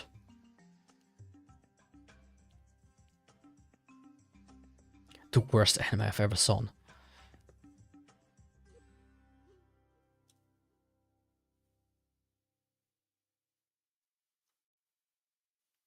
Yeah. Highly recommend it. Highly recommend it. Violet Evergarden. I liked it. Ignore the rating as always. This is the movie. I liked it. But I feel like it fell a bit flat. Yeah, this shouldn't be a 10. This should be more like a 8. There we go. I feel like Violet as a character is a bit boring. It really relied a lot on his visual at first, I feel like. But the story it tells is pretty good, actually. And it has one of my favorite episodes in all of anime. It's the episodes where she writes a letter for a mother, and then in the like ending sequence, the daughter gets like a letter every year for like 40 years or so. It's such a good episode.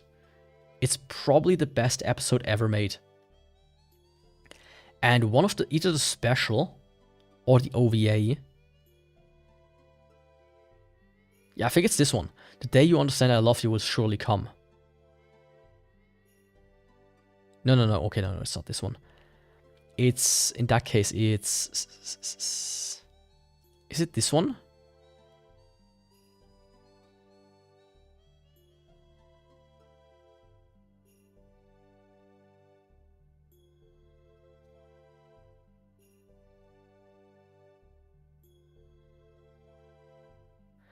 I think it was this one, which is kind of like almost like a sequel to that specific episode. I don't fully remember though. Yeah, Wild Evergarden is at least deserves an honorable mention, I would say. Not the movie though. Vinland Saga. I finished the manga not all too long ago.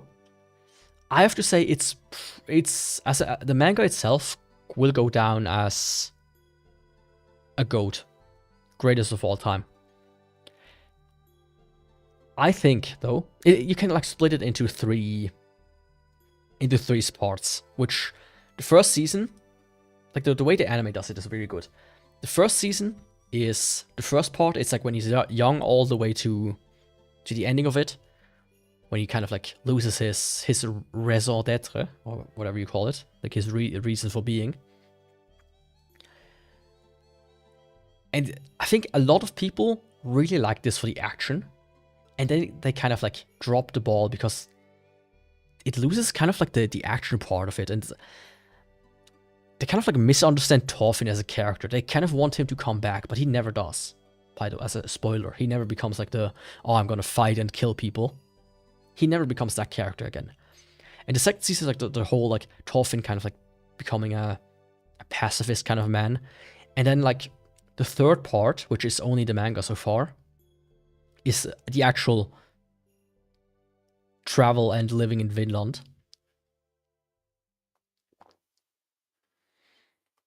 Until the spoiler, eventual failure of it. But it follows the historical known Thorfinn, right? So you know how it ends if you looked at the history that existed for the past hundreds of years. So in that case, you know, how much of a spoiler really is it? And I feel like for that, if they adapt it, I think it could be also one of the best animes ever made. I think people will be very split on how it ends, though. For the anime-only watchers, they will be really split on it. If they would ever fully adapt it. Yeah. But I don't feel like I need to put it in my... It's not in my top 25, and I don't feel like I need to put it in my honorable mentions. Okay, now let me go from... Let's do the rest here. Like, really knock them out. I remember watching this one. It's like an interesting mystery anime. They get like onto an island or something.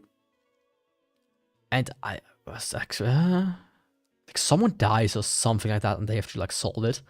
I remember liking it a lot, and it has like a very good opening. Or ending, I don't remember which one. Both, or maybe both are really good. Yeah. It has like also a kind of interesting art style. There's like very... You can like see it here, kinda. Characters are almost kind of like... Not as vibrant. They're all kind of like grayish to some degree. It's an interesting looking anime for that, so I will put it in my honorable mentions for that. The World God Only Knows. It's in my top mangas. The fact that they never fully adapted it kinda sucks, but it deserves at the very least an honorable mention. I might make it in my top 25, if I have to guess. Yeah. I really like The World God Only Knows. It's this harem manga about like spirits escape, and they need to find like somebody who can capture these spirits. How do you capture these spirits? You capture the heart of the girls that the spirit possessed. So they like... She like looks for somebody who's like good with girls, and she finds like the god of love, the god of conquest, because he can conquer any girl's heart, but dating sims. So she finds like actually a nerd who's just into dating sim visual novel games. And it's really funny, and it actually works out well for him. And as far as horror anime goes, and horror manga, it's one of the best. Actually one of the best anime, best manga at least. I really, really, really like the manga. I think the manga is miles ahead of the anime, because it's actually finished. I wonder if they actually... Did they ever make a new... Ah, right. I started reading this one. I remember, this is by the same author. just a quick thing. It's like there's a traveling agency that they work at, and they're like, hey, one of our lucky employees or two of our lucky employees will have to move to Alaska or something, or like somewhere in Russia where it's like super cold. And they're like, we don't want that. And then it's like, there's a rumor they will not try to split up, couples. So they go like, hey, we're actually engaged. And then they like fake it, and eventually they probably get together. Yeah, you would assume, right? So yeah, this one's done, and this is probably the newest one by them. No synopsis though. Interesting design, Yoshida Lemon Drops.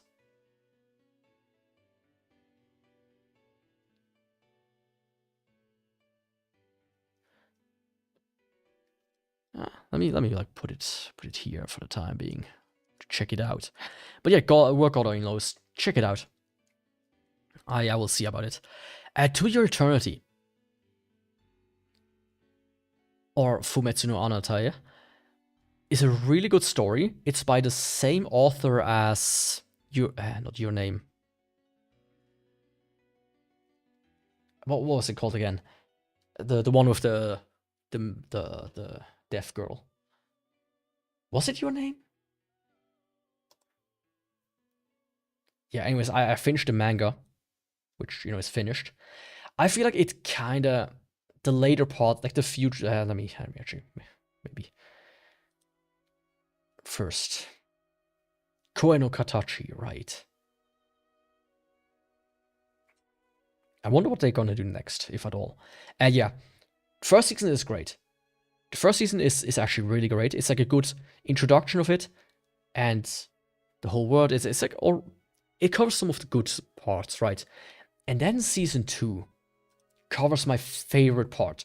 I think Bon Chien, this dude, is one of my favorite characters in anime. When I was reading the manga and this dude came up, at first I was like, who's this weirdo? Who's this flamboyant, idiot? But he actually turns out to be a really good character. Even in the later parts, I would say he's still one of the better characters. And then it comes like I think this part that the second season covers is the best part, right? And then comes the third season, which is yet to air, currently airing actually. And I thought it was kinda... it just doesn't really go anywhere, and the way the story progressed, you kind of like... It's just not that good. And then comes like the last part, that is yet only the manga. Maybe they will cover the entire thing in these 22 episodes, who knows? Probably not, I would assume. I don't think so. But yeah, then comes the last part. I don't remember fully how it ended. I will actually have to recheck the last few chapters. I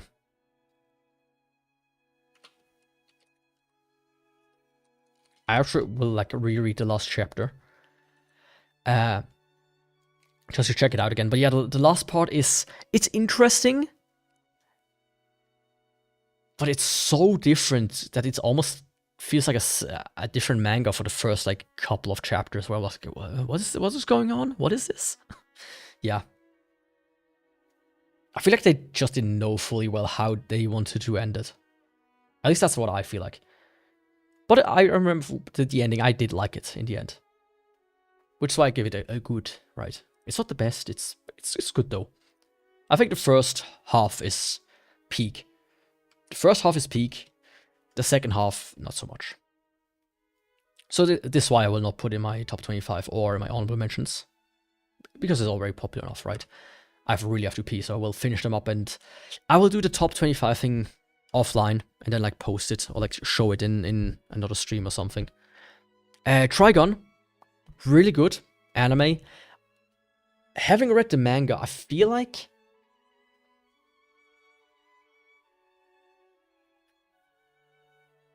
they just should have covered more, right? The manga goes a bit further and it gets a bit more insane. But still, Trigun is...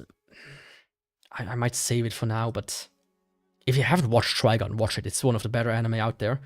It's by the same guy who later made Kekkai Sensen. if that rings a bell. It's pretty good. It's one of the better anime. I don't care much for Stampede.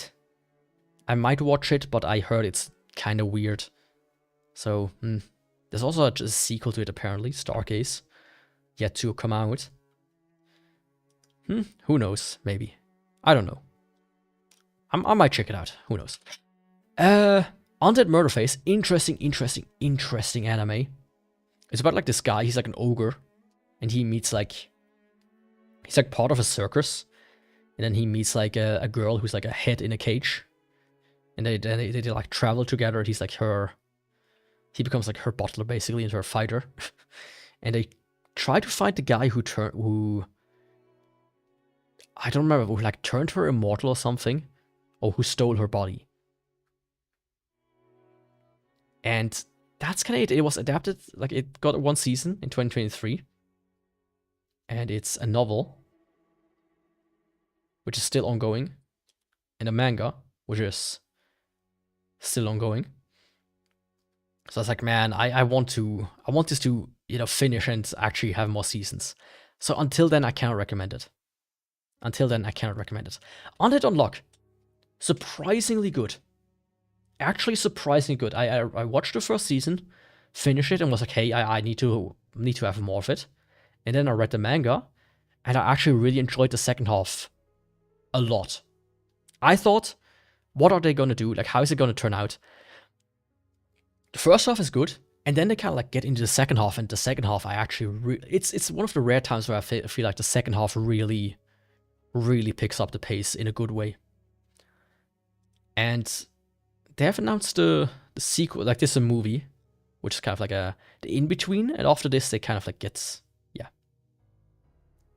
So I really hope they will like fully adapt it, because Undead Unlock is a surprise hit for me. So as such, I will like save it for now. And then Vampire Hunter D is like it's like based on novels, right? There are 2 movies, a few mangas, and the movies are really good. These are really good movies. It's about like this guy who is, implied to be the son of like Count Dracula or something like that himself. So he's like super powerful as a vampire, kinda. And he goes like around hunting like these creatures and vampires and whatnot. And it's really good. I can highly recommend them. And as such, I will put them probably on my honorable mentions. Not top 25, but yeah.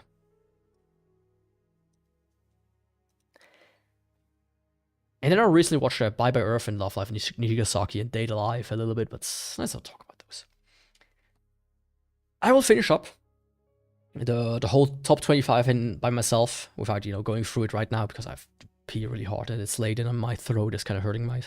I can barely talk. My mouth is so dry, which is why I speed up so much. Anyways, thanks for watching. Tomorrow I might start Yakuza. I might not. I have like a work thing to do tomorrow, so I don't know how it will go time-wise. But I will just follow, and you will get a notification. Anyways, thanks for watching today. Sorry that the ending kind of like got a bit worse. I would say the ending was a bit worse. That's always how it goes with these streams, where I like talk too much about one thing and then I run out of time. But I kind of wanted to finish it today. But anyways, thanks for watching today, and I will see